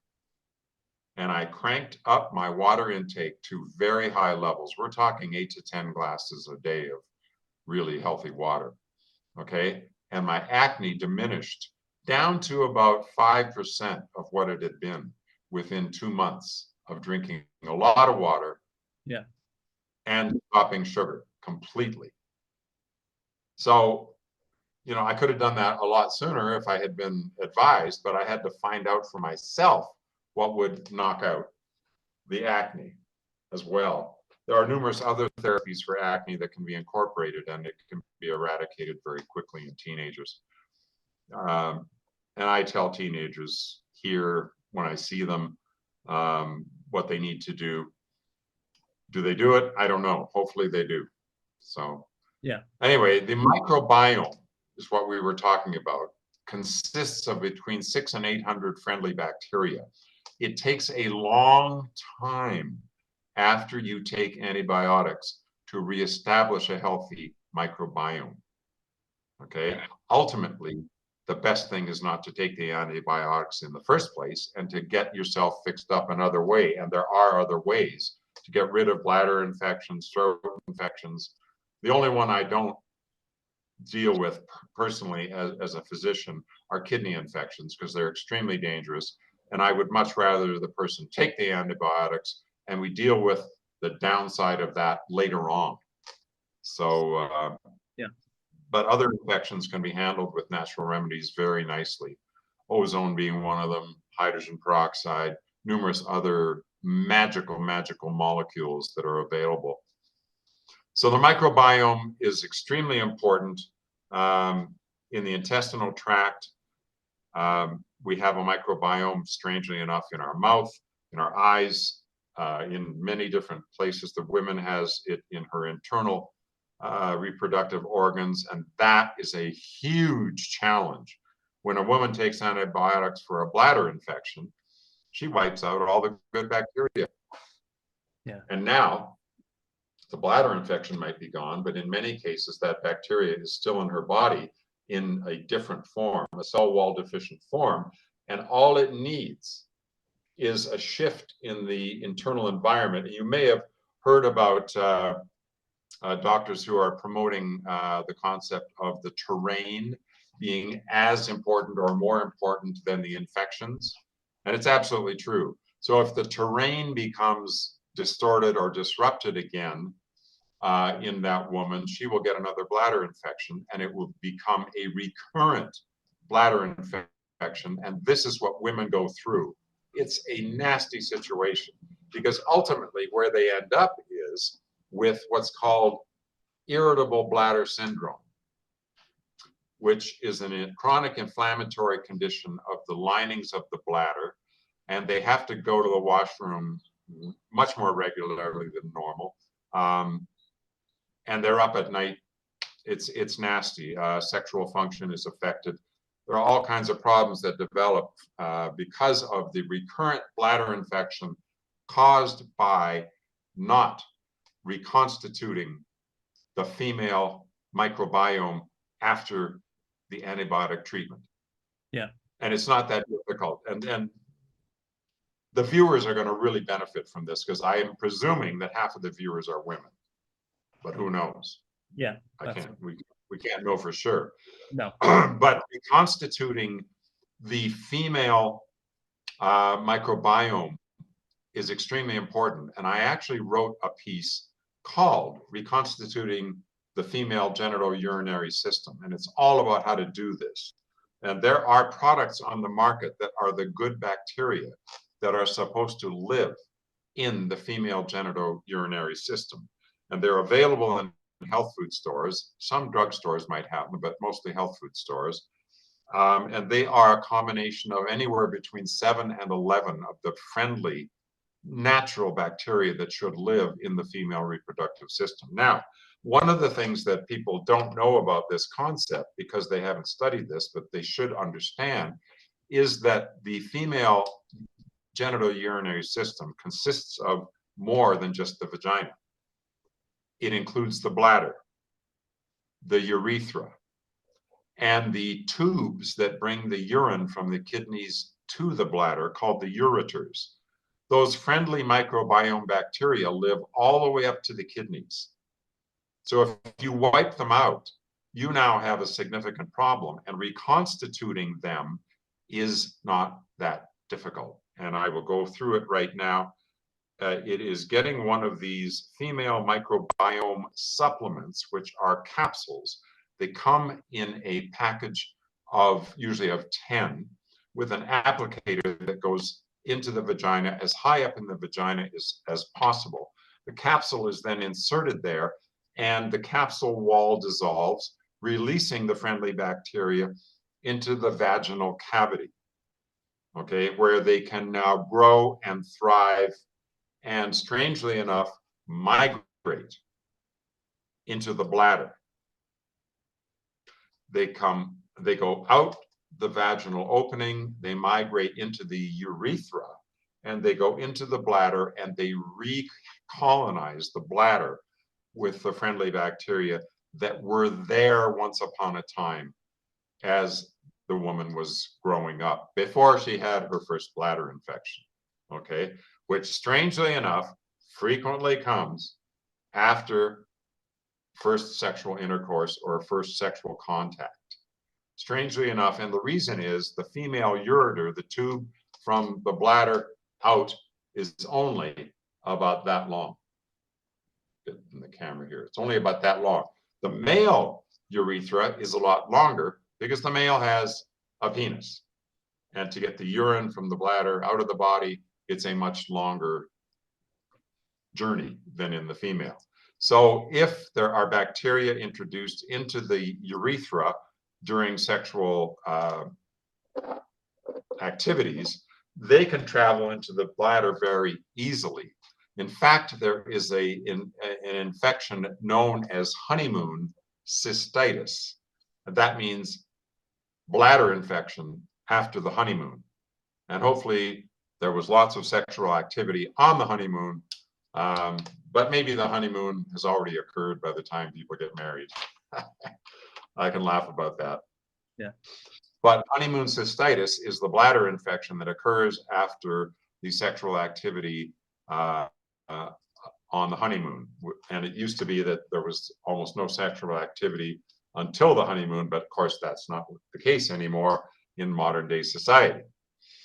So the irritable bladder ends up with a nasty situation, but doing a reconstitution of the female microbiome with the probiotic designed for the vagina is a really good idea. And not just in a woman who has just taken antibiotics, but we're talking about women who took the antibiotics 2 years ago and have had some irritation on and off. Maybe they didn't have enough to go get antibiotics again, but they've still got irritable bladder syndrome, which needs some other work as well. And I write about that. That's written up in my article on rejuvenating the female genital urinary system. So this whole issue of stealth pathogens is a very, very big deal, Chris, because a very large percentage of the people in Western civilization have taken antibiotics. It's just the way it is. You go to the doctor, you get a prescription, you take your antibiotics, your sore throat goes away, you think everything's fine. You don't realize that you have caused a major disruption in your immune system. Yeah. And now your immune system is compromised. Yeah. So with this, I mean, one of the recent developments talking about the biome and the problems that we've discussed, and I do want to stay on track with the cancer thing without trying to get off the topic too much. Yeah, absolutely. Recent developments in mRNA vaccines are altering people's bodies to create a supposed immune response. Now, from other doctors that we've interviewed, we're finding out that they are diminishing the immune system greatly in cases of what they are calling turbo cancers, and now on the rise and appearing worldwide. What's going on with this, and what is causing it? Okay. Well, some interesting things in regards to the microbiome, which we were just talking about. I don't remember where this came from, but I know that this is valid information done by researchers who are looking at the whole issue of the mRNA technology. And they have looked at the microbiome after the first dose. It diminishes by a significant percent. They've looked at it after the second dose, and it's gone down even more. After the boosters, and I don't know how many there are now because I don't really keep track, but it goes down even more. So the microbiome is destroyed by these technologies. And there are other reasons for that. I've watched some of the interviews with Dr. Brian Artis. Are you aware of him? Yeah, we've had Brian on. Venom. You've had Brian on, yeah. Amazing work, absolutely amazing work. And I've come up with some interesting concepts in regards to his work. I'd love to meet him someday. He's a chiropractor, by the way. Yeah. We're fellow chiropractors. So if the microbiome is disrupted, then the immune system cannot function the way it was designed to, because the immune system functions in harmony with a healthy microbiome. So we see a number of things in the blood when we do live blood exams of people who have had 1, 2, 3, 5 doses. And we see significant changes in their immune system that we can see in the live blood exam. We see changes in the function of their white blood cells. We see changes in the health of their white blood cells and in the numbers as well. So it's somewhat alarming to see this happening. There are so many components, and you've already interviewed Dr. Artis about some of the interesting components. By the way, I have a really interesting thing here that I found in my collection. This is a snake anti-venom complex that I have had for quite a while, and there's a whole bunch of different snake venoms in there. I'm going to be making up a remedy from that, homeopathic remedy, very soon, and use it for seeing how well it will work on people to detoxify some of those components. So the microbiome destruction is a big part of it. The other aspects to immune system destruction are the blood cell counts that are way out of whack. the destruction of lymphocytes, which are absolutely necessary for a healthy immune system. You cannot have a healthy immune system. And the natural killer cell, which is a lymphocyte white blood cell, kills cancer cells, and they are diminished dramatically by the mRNA technology. What they're trying to do is get your body to manufacture these spike proteins that mimic the coronavirus so that your body will create an immunity to the coronavirus. Well, you know what? That's a really, really interesting concept. Unfortunately, we've seen, and you are well aware of the number of deaths, and I'm sure you've seen died suddenly by Stu Peters. It's terrifying what's happening. I've lost friends, some stabbed, some not. I've lost relatives. The immune system, some interesting things about vaccination, by the way, since this is part of the topic. We are born with a immune system reserve. What that means is you have a certain amount of immune system function for your lifetime. Approximately 70% of it is used up with childhood vaccinations. So you are immune system disabled, literally, from the time you've had all your childhood vaccinations. The whole thing about vaccinating kids before they leave the hospital, I think, is the most absurd thing and horrific thing that can be done to a child. And there are millions of deaths that have occurred, disabilities, whether it's autism spectrum disorder, out and out brain damage. I'll tell you about a 12-year-old patient of mine. This is way back in around 1988, 89, was brought to me by her parents. She was 12 years old and functioning as a 2-year-old.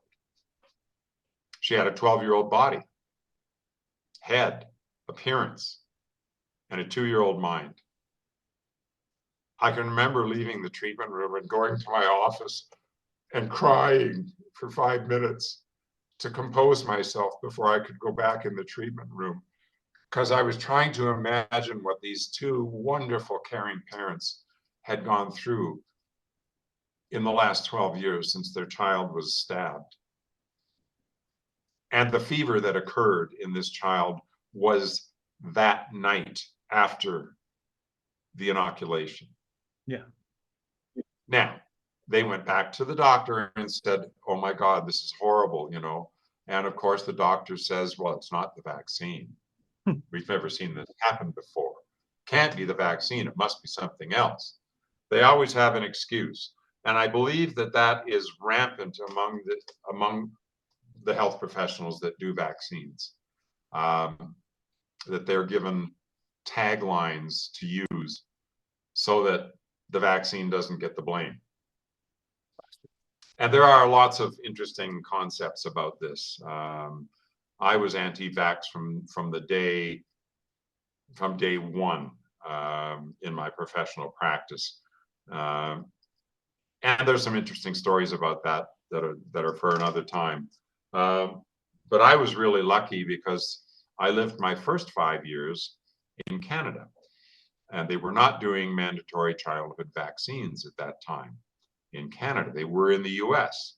So when I moved to the US and lived there for 10 years, when I moved to the US in 1957, the children I was going to school with had been vaccinated for the childhood illnesses, MMR and pertussis and all of those. I had not. Strangely enough, I acquired all of those infections as a child at the age of 5, 6, 7, 8. And I got them from kids who had been vaccinated. Now, isn't that an irony? So I got to experience those diseases, luckily under my mother's care. She was a nurse. She knew what to do for me to get over these things, hopefully without drugs. And I don't think I took any any antibiotics during that time. But, you know, I can remember being sick for a whole week with German measles, and I was really sick. But, you know, I got to stay home from school and hang out with my teddy bear. Life was good. So, yeah, the medical profession and their approach leaves a lot to be desired. The human body heals itself. That's a simple, simple concept that anyone can understand. If they've scraped their knee, cut their finger, had the flu, had the virus, your body, it gets over it. Unless it's something that is long haul.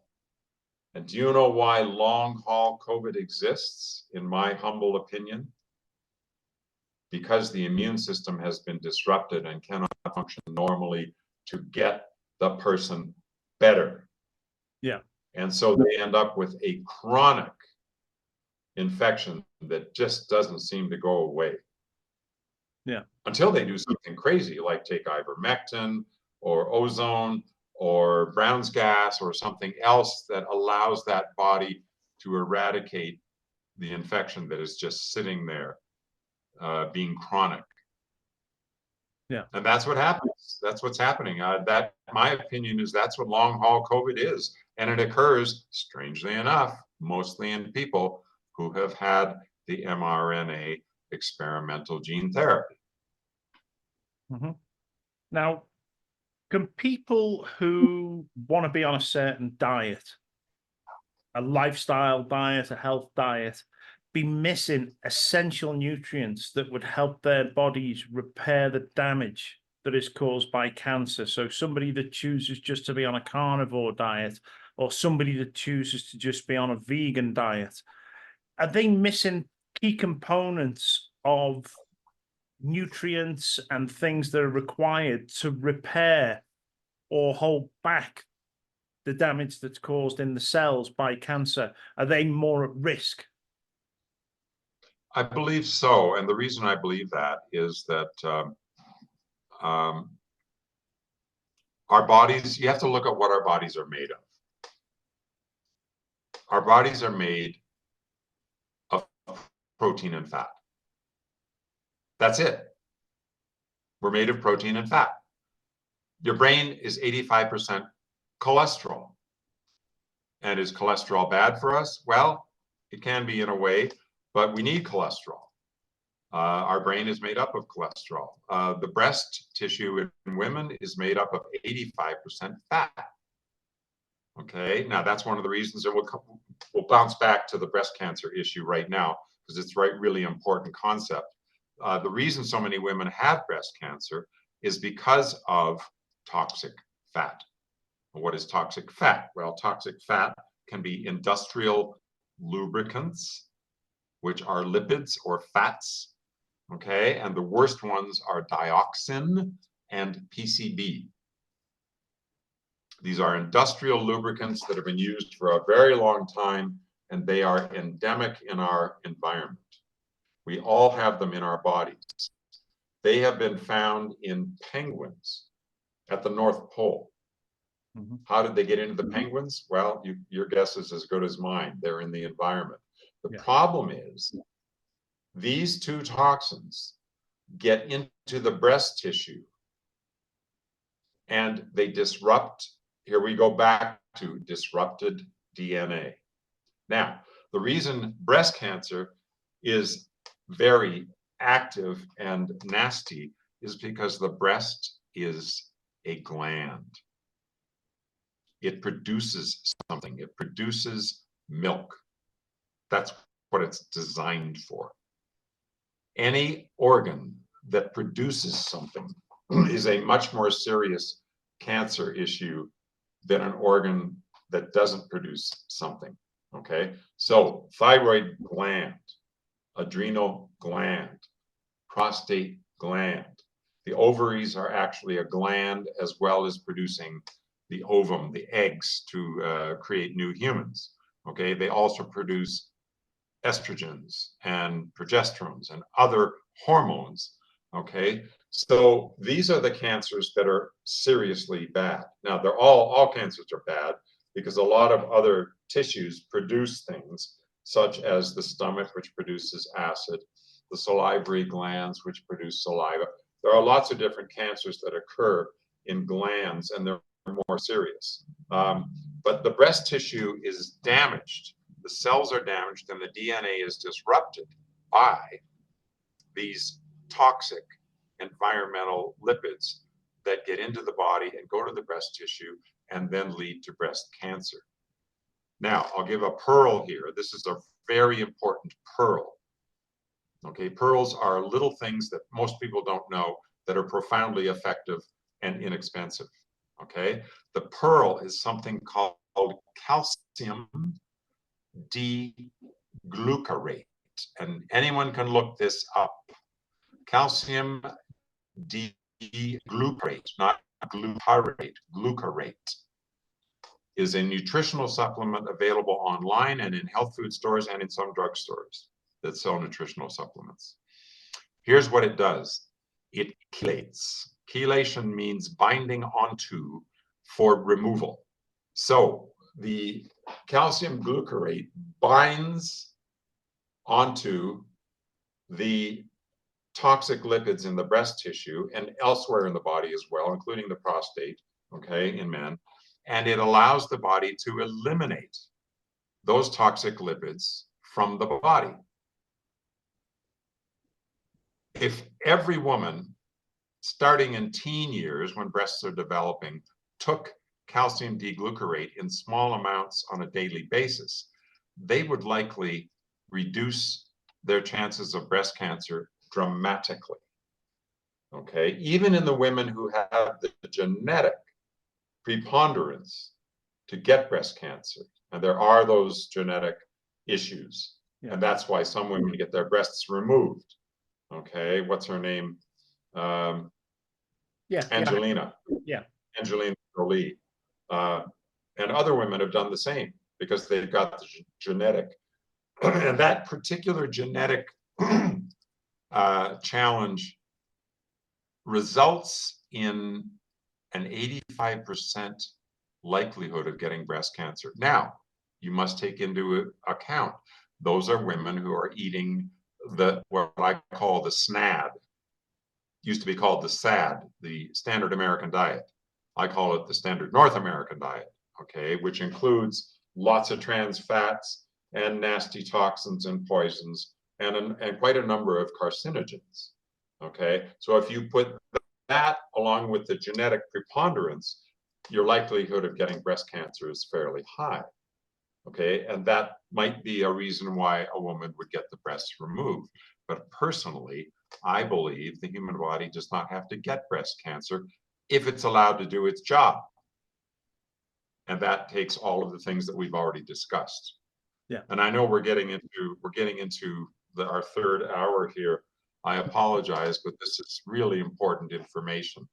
So the microbiome needs to be reestablished.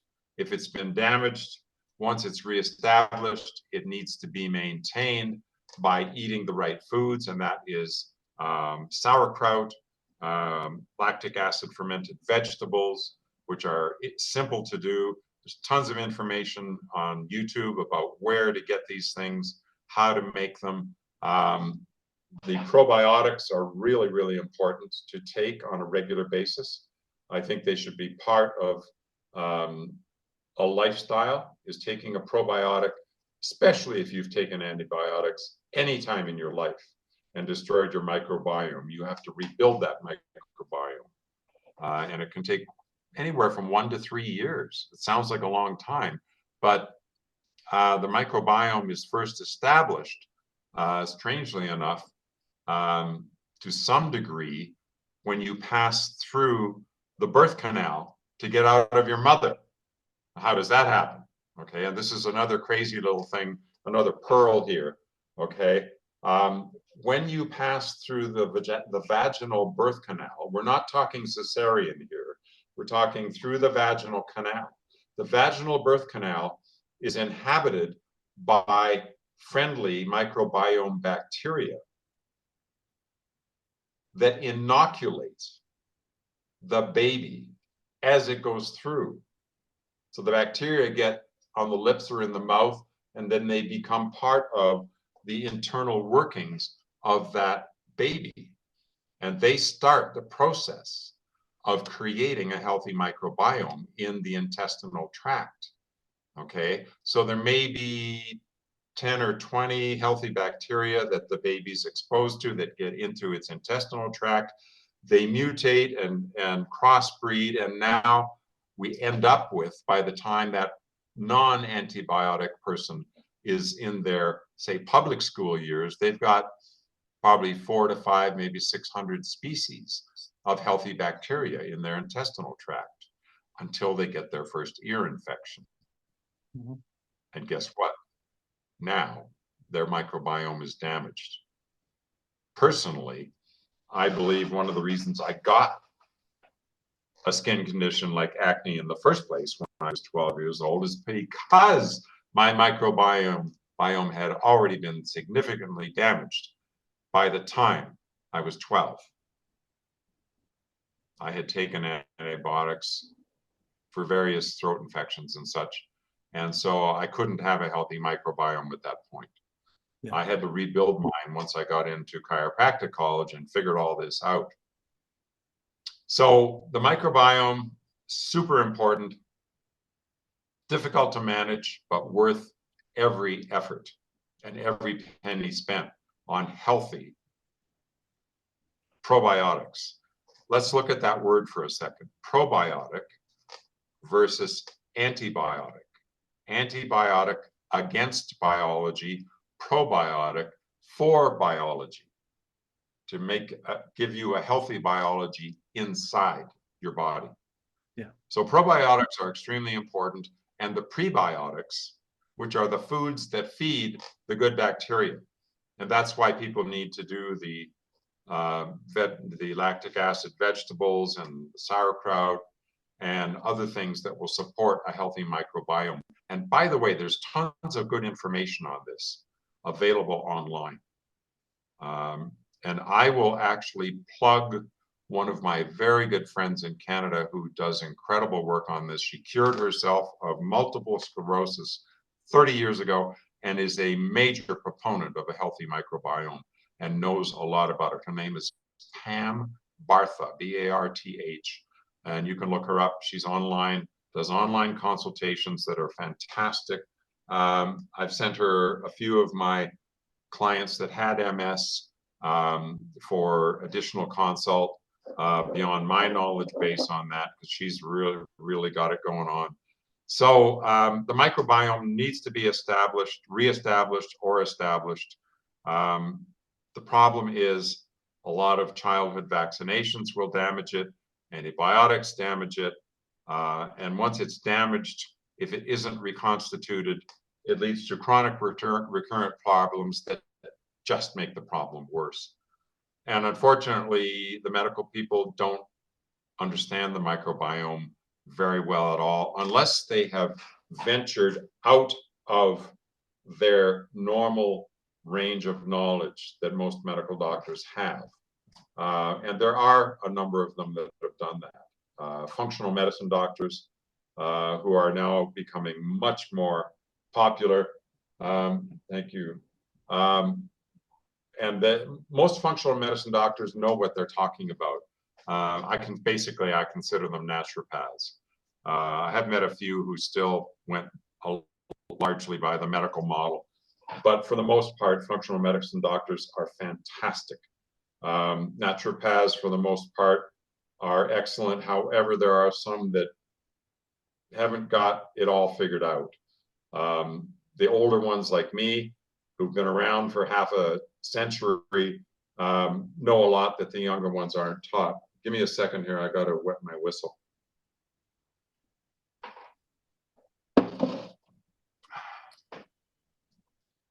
So there we are. It's a big deal. Cancer is a big deal. Yeah. It's multi-causal. I'm going to run through some things that people need to do if they have it or if they don't want to get it.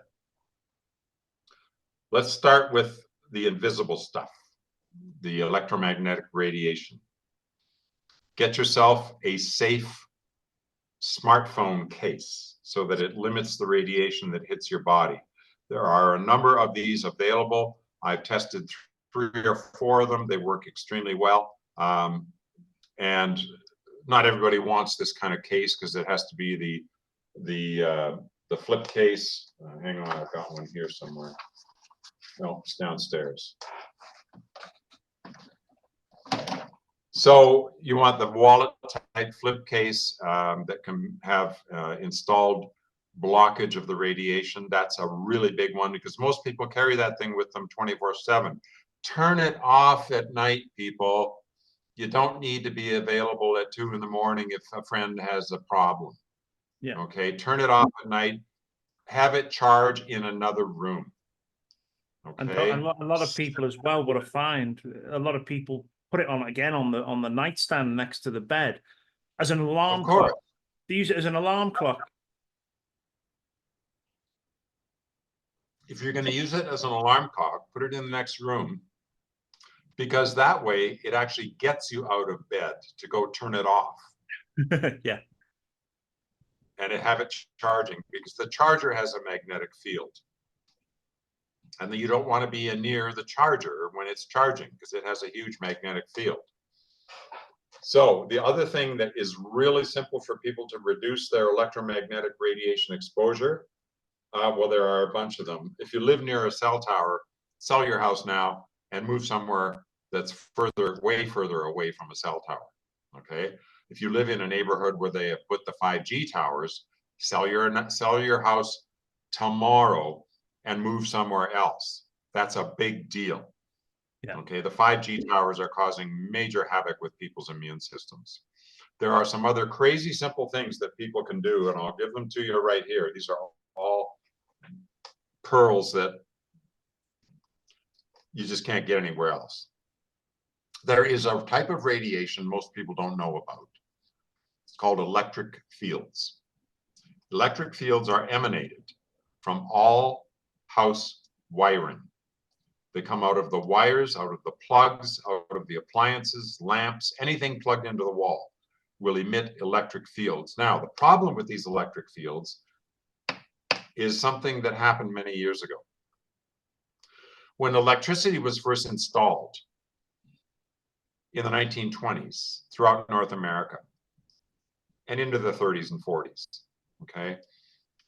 It ran on 60 cycles per second, which it still runs on, 60 hertz, and you'll see that on light bulbs and on appliances. But we now have toxic frequencies. These can all be measured. I have equipment that measures all of these. 60 cycles per second is not horrifically damaging to the human body. Strangely enough, cats purr at 60 cycles per second. And cats purring is extremely calming to humans. So if you have a cat on your lap and it's purring, it's very relaxing. Anyone who's got a cat that purrs will understand this, okay? So we have adapted reasonably well to 60 cycle per second frequencies. However, there is a concept called dirty electricity. Now, Dr. Sam Milham, who is an epidemiologist, he's a medical doctor and PhD, I think. I don't know if Sam is still with us. He was fighting cancer a few years ago when he attended, actually he spoke at a symposium that I put on in Canada on electromagnetic radiation. He wrote a book called Dirty Electricity about this concept. And in the electric fields that emanate from house wiring that envelop everybody that lives in a house or is in a hotel or anywhere, okay, where there is electricity. They contain toxic frequencies that irritate and in some cases damage the human nervous system. These frequencies are in the electric fields. Now, there are some things you can do about this that are really crazy simple.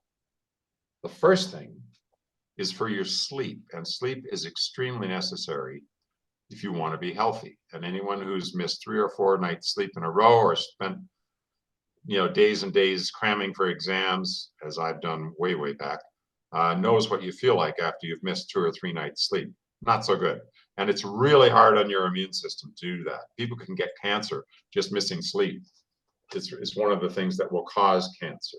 Okay, so one way you can actually have improved sleep is to turn off the electrical power in your bedroom before you go to bed.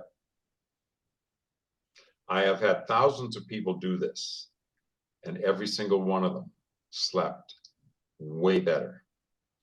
I got phone calls like you wouldn't believe, thanking me for improving their lives dramatically just with that one ridiculously simple thing. Now, a circuit breaker is a switch. Some people freak out at touching electrical panels, but the circuit breaker is simply a switch that turns off a whole circuit in your house. And you'll have a number of circuits.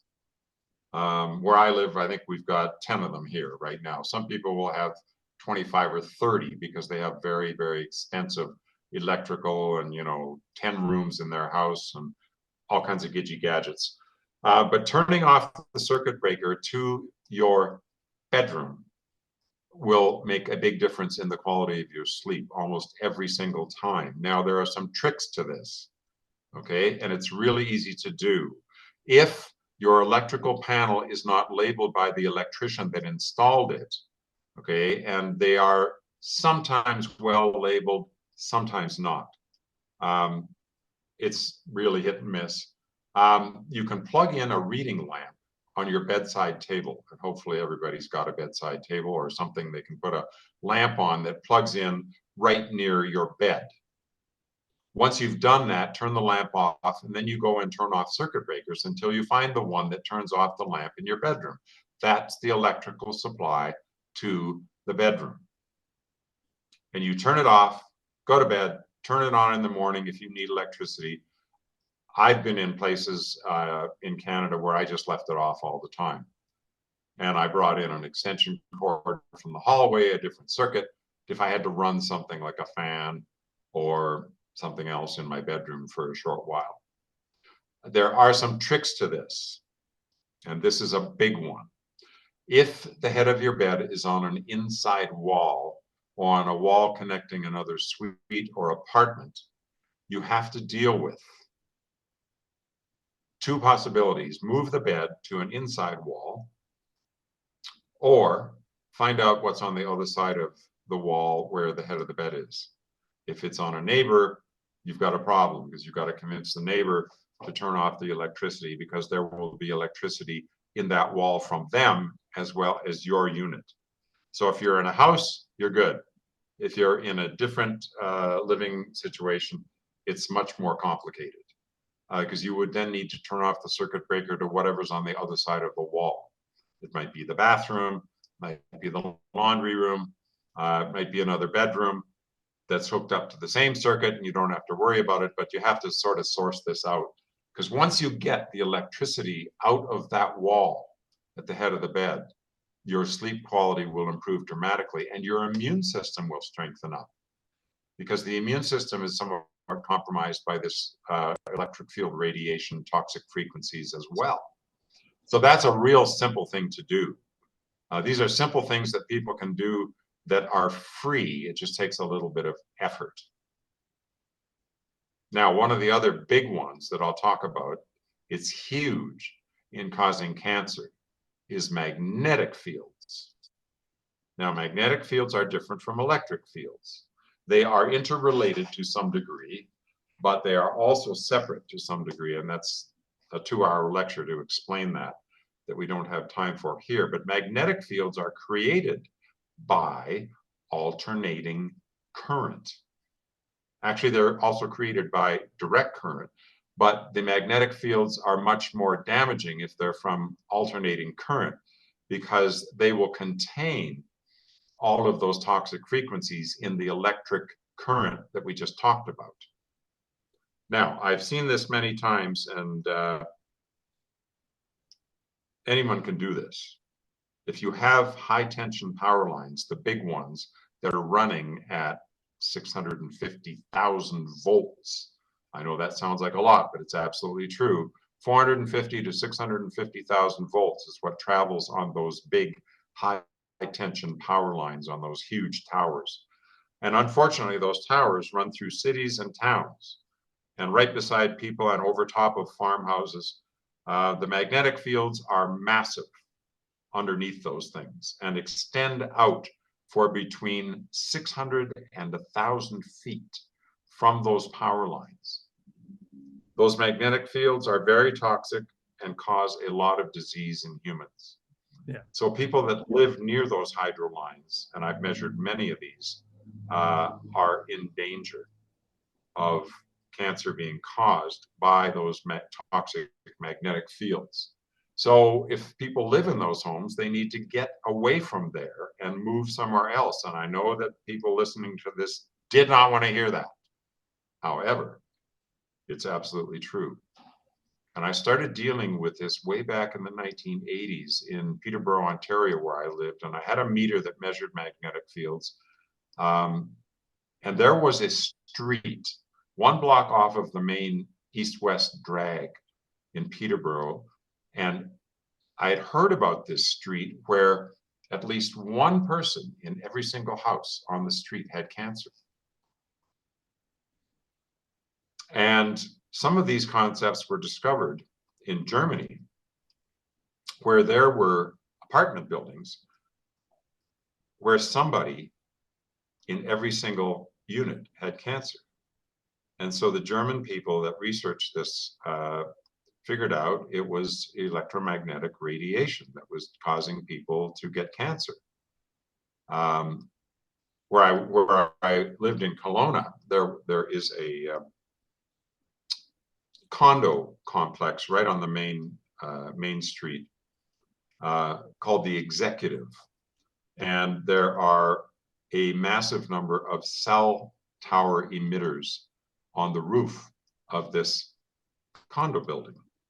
I had the pleasure / displeasure of doing a inspection on the penthouse unit on top of this building. I was brought in by the owner, whose wife had been feeling horrifically ill from about 1 week after them moving into this unit, which they thought was wonderful because it's a penthouse unit, it's deluxe, it's expensive, it's got a great view, all of those things. But she got sick 1 week after moving in there and had been horrifically sick for 2 years, and strangely enough hadn't died at this point. But he was actually the president of the Strata Council, and he took me up on the roof. And this may have been at great detriment to me, and probably was, and maybe one of the reasons I got my brain cancer issue in 2019. I went up on the roof with my meters and I got to experience what it was like to stand 60 feet from these radio frequency cell emitters on the roof of this building with 3 signs that said, danger, do not approach. And I'm up there in the danger zone, not for very long, it was probably 5 minutes. And I did a few readings and made some notes. But I didn't spend very much time doing the inspection on his penthouse suite because the radiation was so strong, I was getting a headache after being there for about 20 minutes. And I can feel this stuff. When I'm near a cell tower, I can feel the radiation. Everybody can, but most people don't pay attention. So I looked at him after doing the readings very quickly that I normally did in an inspection. And I said to him, you need to get out of here today and not come back. And he, of course, turned white.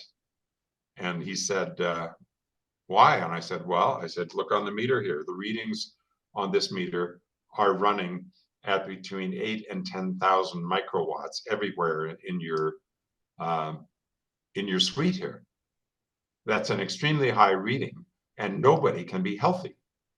And I said to him, I'm surprised you're doing as well as you are. You're obviously much more resistant than your wife to this radiation. So he said, well, you know, I have another place I can live, and it's in it's a few miles from here, and right now there are tenants there. I can probably you know, let them go, and I can move there.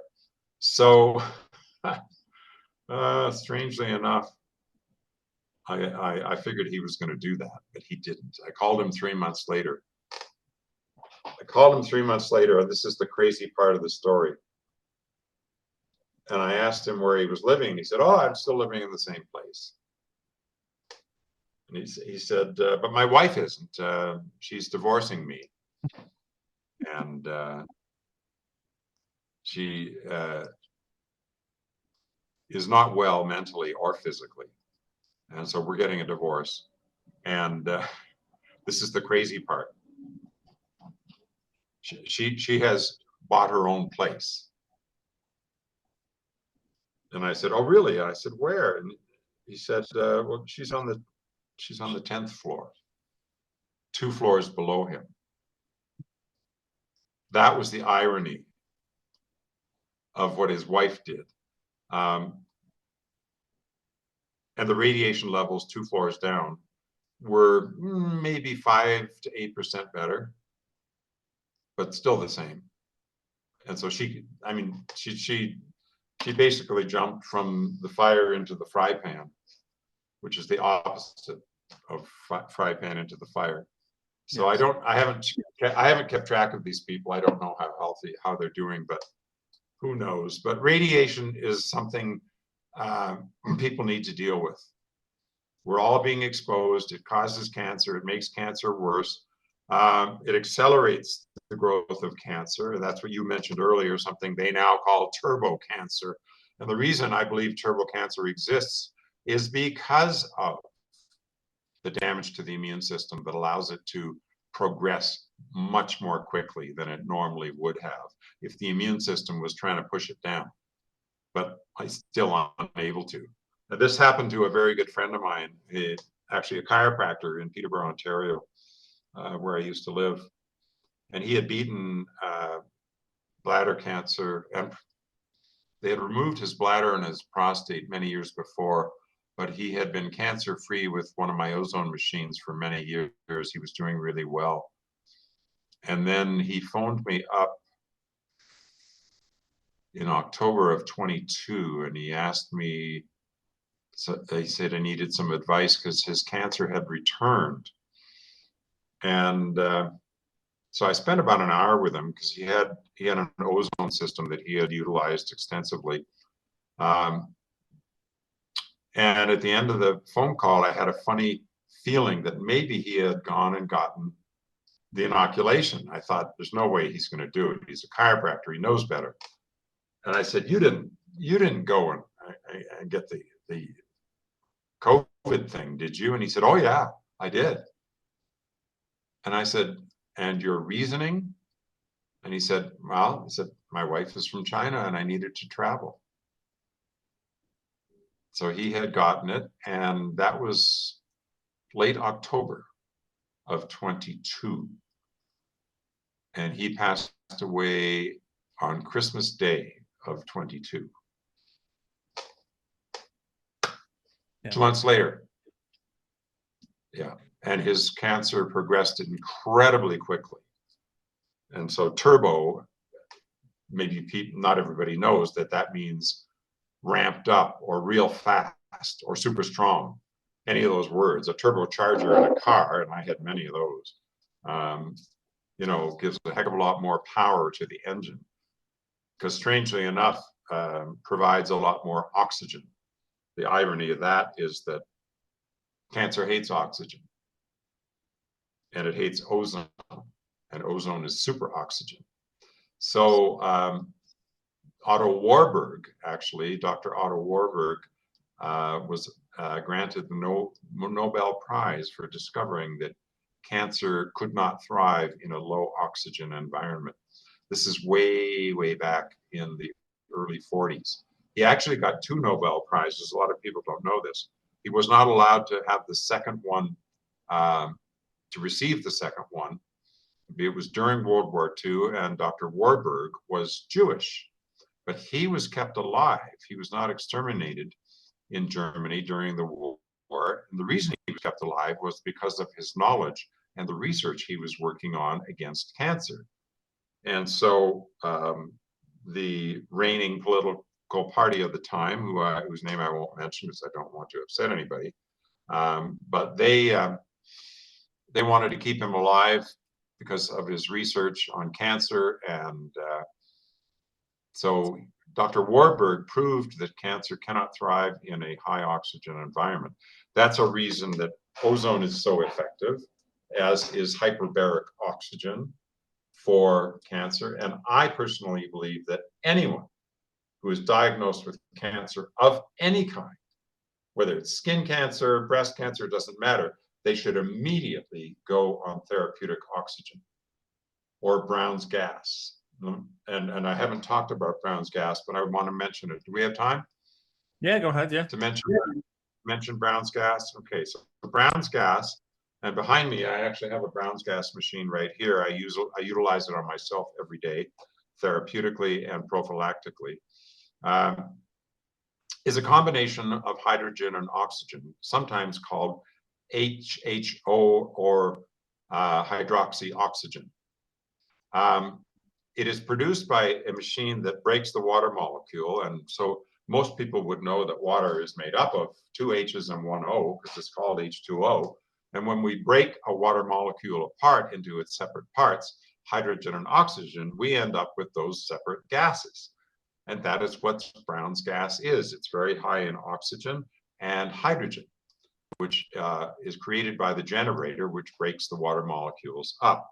Now, breathing Brown's gas is extremely healthy, extremely healthy.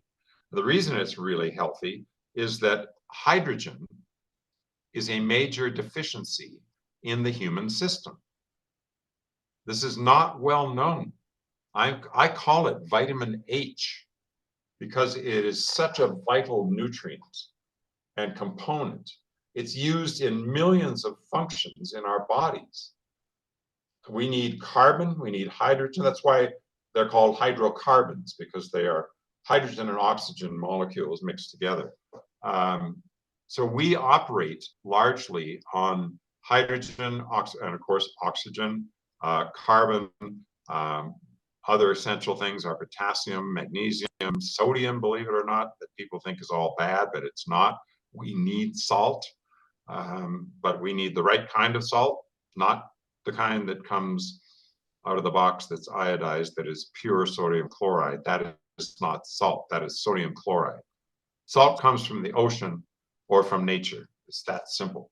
So when we use healthy sea salt, and I say healthy because there are sea salts that are not. When we use healthy sea salt, we have between 7 and 11 different mineral salts in there that provide potassium and other minerals, as well as just sodium. And the doctors had it right. Pure sodium chloride salt is not good for the heart. But sea salt in the right amounts is actually good for us. And we need salt for many, many functions in our bodies, including the production of hydrochloric acid in the stomach. Okay, that one most people don't understand. That mechanism is very, very important. Hydrochloric acid is necessary for the proper digestion of food, whether it's proteins, carbohydrates, or fats. We need HCl in our stomachs. This is one of the major deficiencies that humans have. The reason is HCl being hydrochloric, hydrogen chloride acid, okay? Production is one of the most energy using functions of the human body. It takes more energy to create hydrochloric acid than anything in the human body. And the Cl, chlorine part of hydrochloric acid comes from salt, sodium chloride. It's a sodium atom and a chlorine atom combined together. And when those are broken apart, we now have sodium and chlorine. And that chlorine, some of it is utilized by the stomach walls to produce hydrochloric acid. And that function becomes deficient in a very large percentage of the human population after the age of 45. And people listening to this are having one word in their mind right now, and that is why. Why do we become deficient in hydrochloric acid secretion after the age of 45? Well, there are a number of reasons. I'll give you 3 or 4 of the many. One of them is homogenized milk. Now, I was brought up on homogenized milk. As a kid in Minnesota, milk was almost free because it was a dairy state. Milk, Wisconsin, Michigan, Minnesota, the dairy states, they promoted drinking milk big time. So we had a milk break mid-morning and mid-afternoon when I was in public school. And unfortunately, drinking milk, homogenized milk especially, diminishes the output of hydrochloric acid from the stomach after a number of years, because milk is quite alkaline, and the alkalinity has to be counteracted by the acidity output of the stomach walls.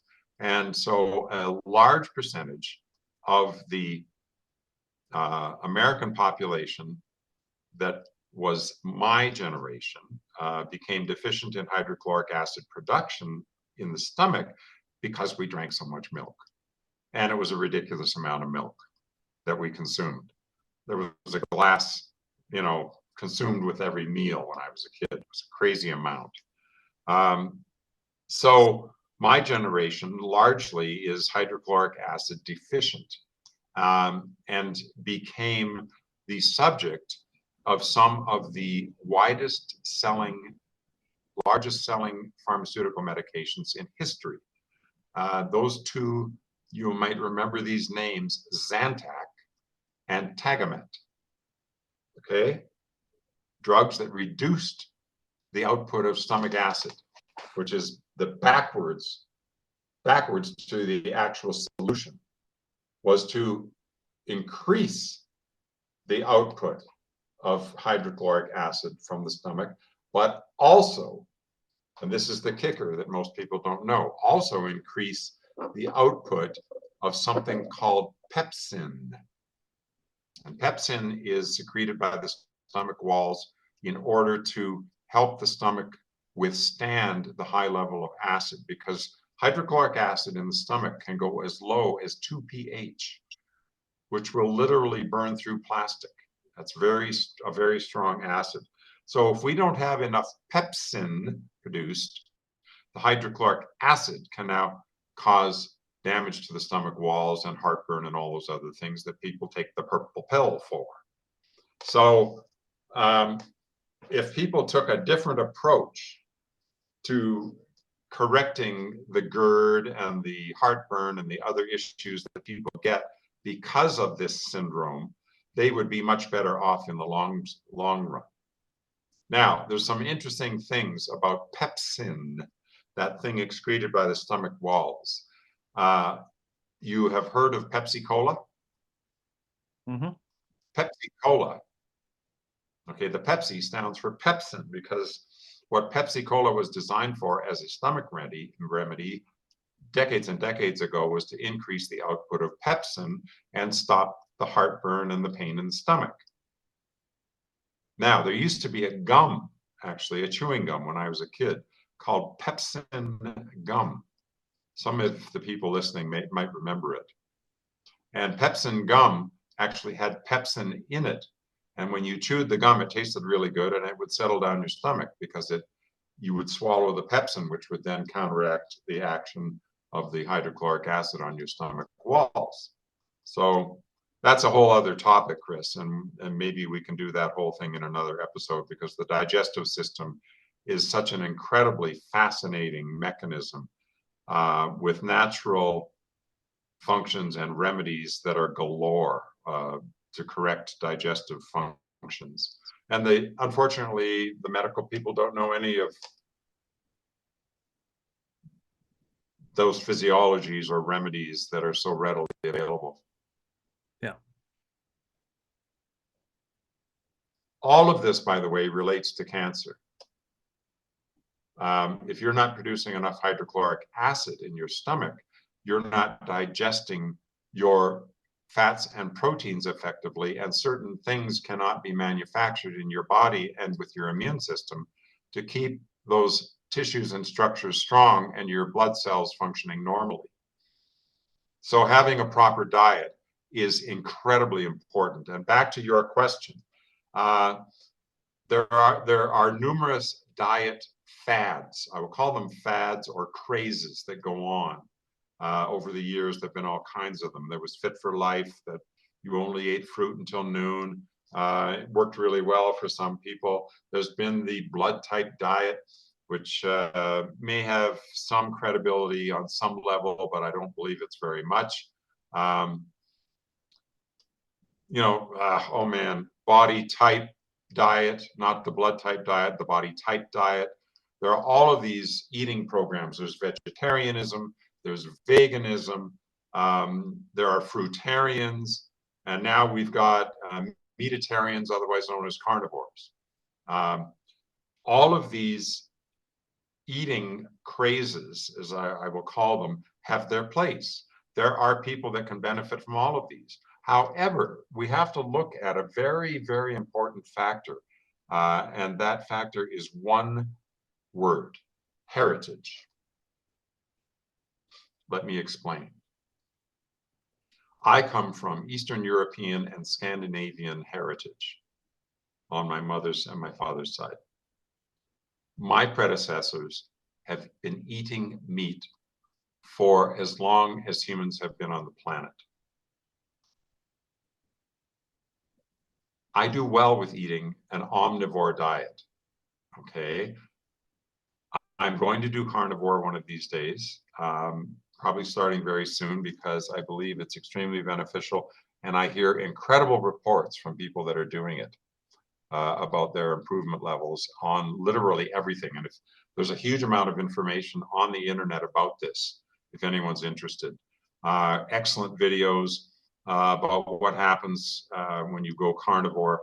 There's even one I watched a bit of the other day about a vegan who had been vegan for many years and was suffering from some significant challenges and went carnivore, and all the challenges went away. How do you explain that? Well, back to what are we made of? Protein and fat. If you're not absorbing protein and fat and your gallbladder's plugged up, there's another big issue, by the way, Chris, is the plugged gallbladder. That's like 99.99% of the population have a gallbladder that doesn't function properly because it's plugged, because they have been on the SNAD and eaten crap their whole lives and plugged up their gallbladder that can't function normally anymore. And there's a whole, that's part of the digestive system presentation. So improving the gallbladder function, the stomach function, extremely important to prevent cancer.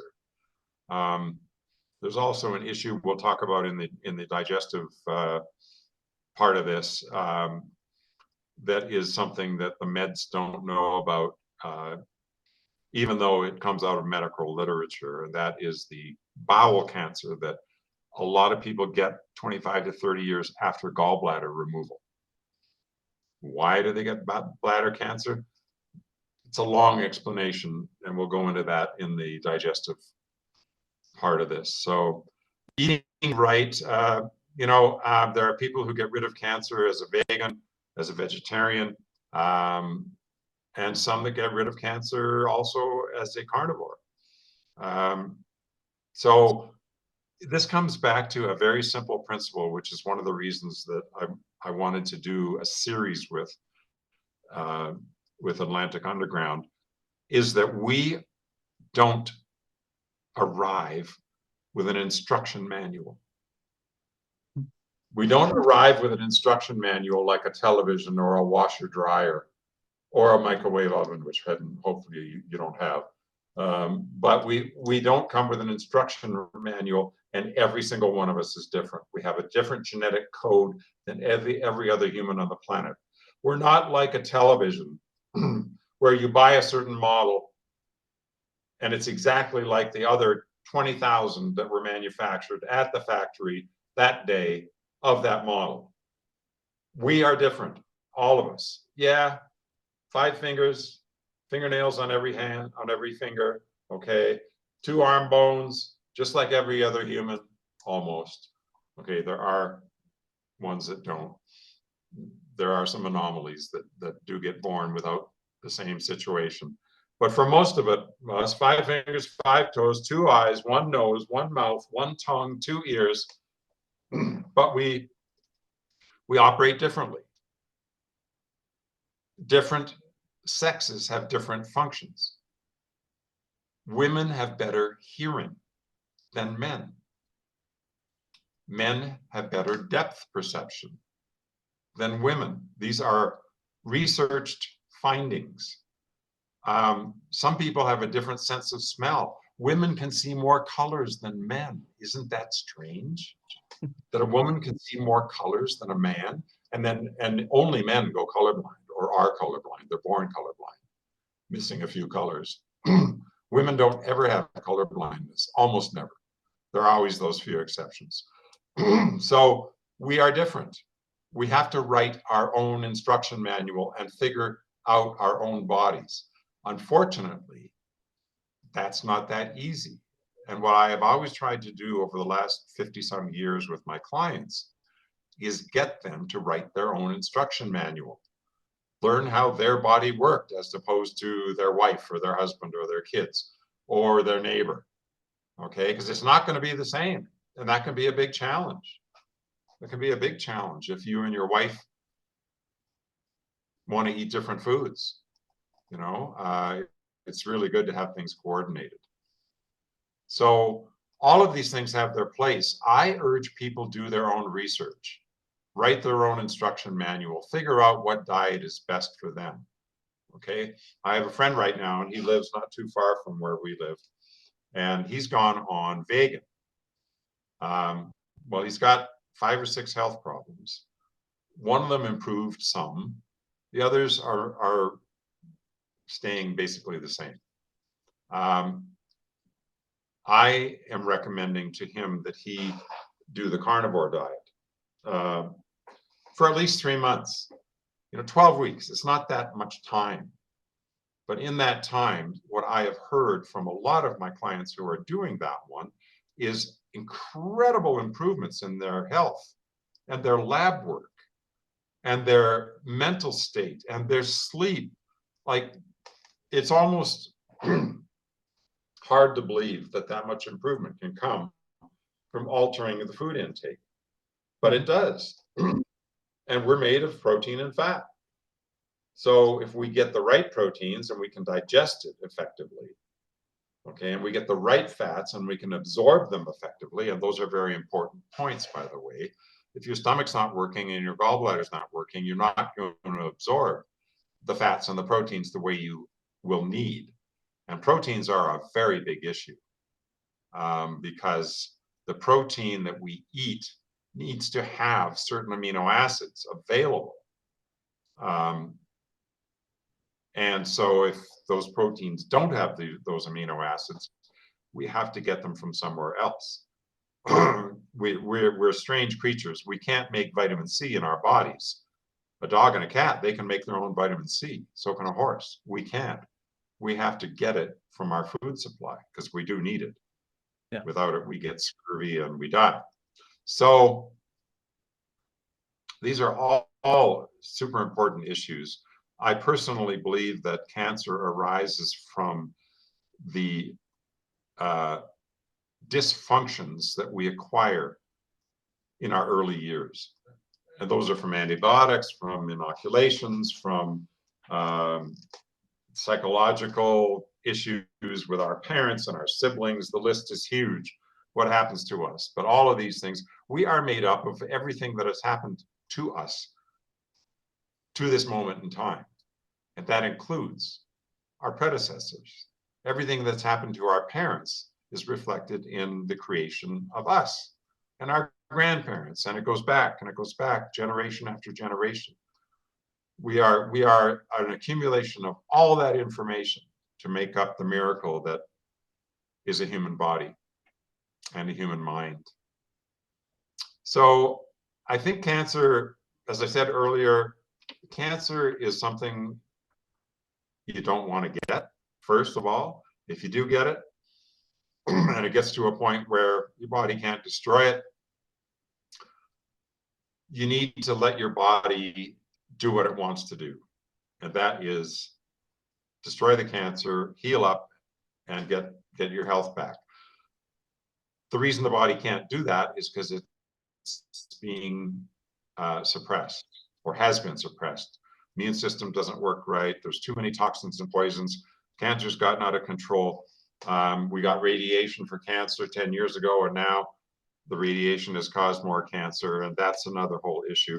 So ultimately, don't get it. If you do get it, my recommendation is beat it naturally if there's any way possible. The problem is people go into fear.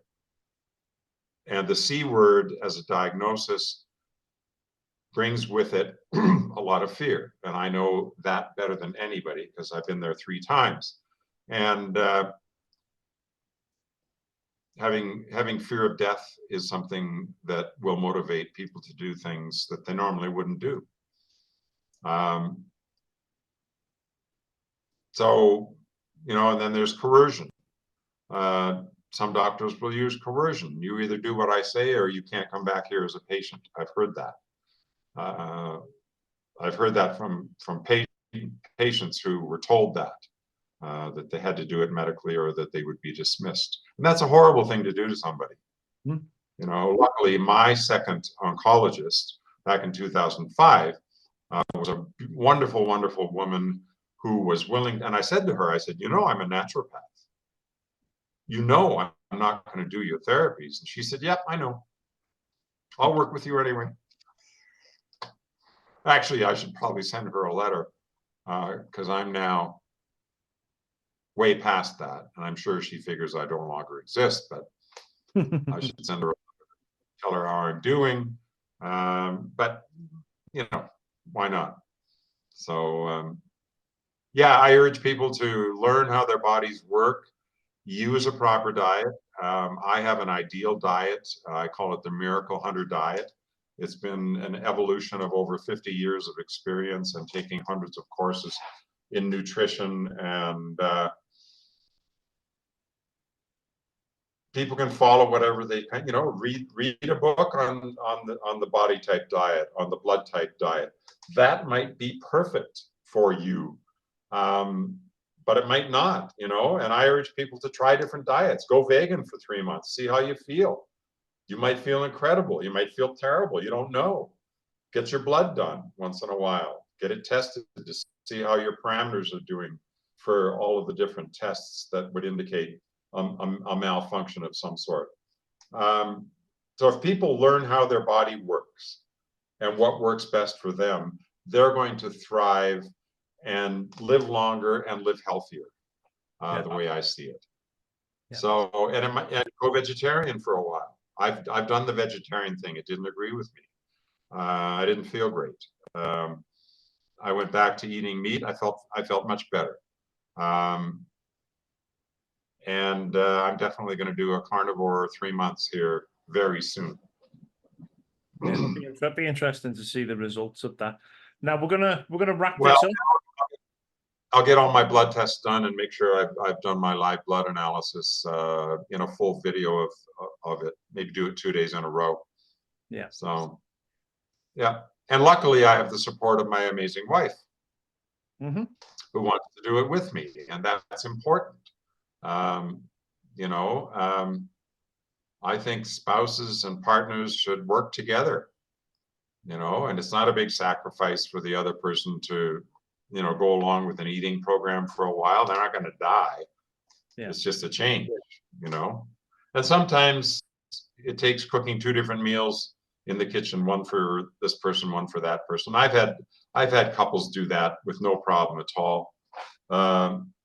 It's a little more work, but people need to learn how to operate their own bodies. Yeah. Physically, mentally, emotionally, and spiritually. And those are big deals. And those 4 components are also extremely important in cancer. So we talked about what else can cause cancer: stress. Stress can cause cancer. What is stress? It's fear. The acronym is false expectations appearing real. So what is fear? Well, nobody wants to die. But guess what? We're all going to do it. At least that's the rumor.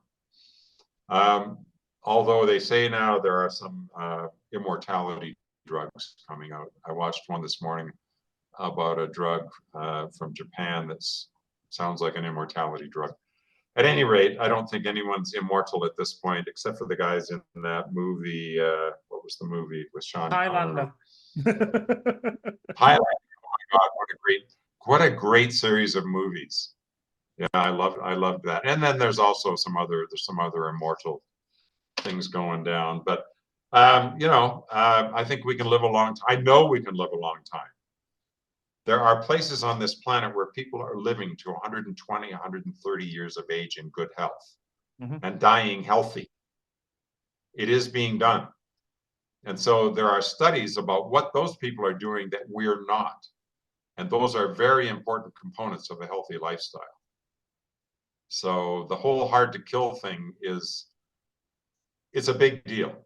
It's a big deal. And my goal with you, Chris, is to help hopefully millions of people get the knowledge they need so that they don't have to be dependent on pharmaceutical medication to be healthy. Because I think that is a very dangerous road to go down. Absolutely. Yeah. Okay. Well, I think that's a good point to end on, and we'll wrap this up. Yep. Absolutely. Many thanks again. We're looking forward to covering some more important topics. As we've been going along there, I've been jotting things down. It's like, we should talk about that in the future. We should talk about that in the future. I don't know. We've covered so many different things in this. But I want you to know how much I appreciate the opportunity, because with over 50 years in the natural health field and studying, I have been blessed to study with many of the world's best. I mean, we're talking that most of them are gone now, but I was lucky enough to study under some, and this is way back in the 70s, 80s, to the mid 90s even. I got to study with, and there's a couple actually that are still alive. Dr. Ed Wagner in Pacific Palisades, California, miraculous physician. Yeah. And I know he's over 80 now. And the thing is, these guys, most of them, never retired. I don't think you do. They just keep going. Well, Dr. William Tuska in Washington State, who came up with many of the ozone protocols that I use today and are commonly used by ozone doctors. He was 96, saw clients all morning, went home for lunch, ate lunch, laid down for a nap, and that was it. Didn't get up. Yeah. And he died healthy. That's the key phrase, because not many people get to die healthy. No. It's almost, and even the insurance companies put out advertisements in magazines. Which disease will you die from? Question mark. And then they go into why you need life insurance, because you're going to die from a disease pretty soon anyway. You better get it now. I mean, that kind of advertising to me is coercion, fear-oriented. And it's not where people need to be. People need to be out of fear. And unfortunately, the last 3 years have instilled a level of fear that is unprecedented. And it's an underlying energy in the populations now that just sits there. And because, there are threats of another, and that's where people are living these days. There's an underlying tone that I think is extremely destructive to the overall health of our society. Anyway, enough for today. We'll talk soon, and I hope a lot of people got a lot out of this. It's a long podcast. This is going to be the longest one we've ever done. Maybe divide it into chunks. No, we'll put it out there. They can divide. 3 chunks. they can divide it into chunks and That's listen to it as people have, and go by. people have the technology. Absolutely. Well, take care. I'll catch up with you soon, and we'll look forward to doing another topic soon and having a chat about that. And hopefully, people will get something Okay. out of this. That's great. Yeah. Thanks, Chris. Thanks very much. Okay. Bye now. Adios.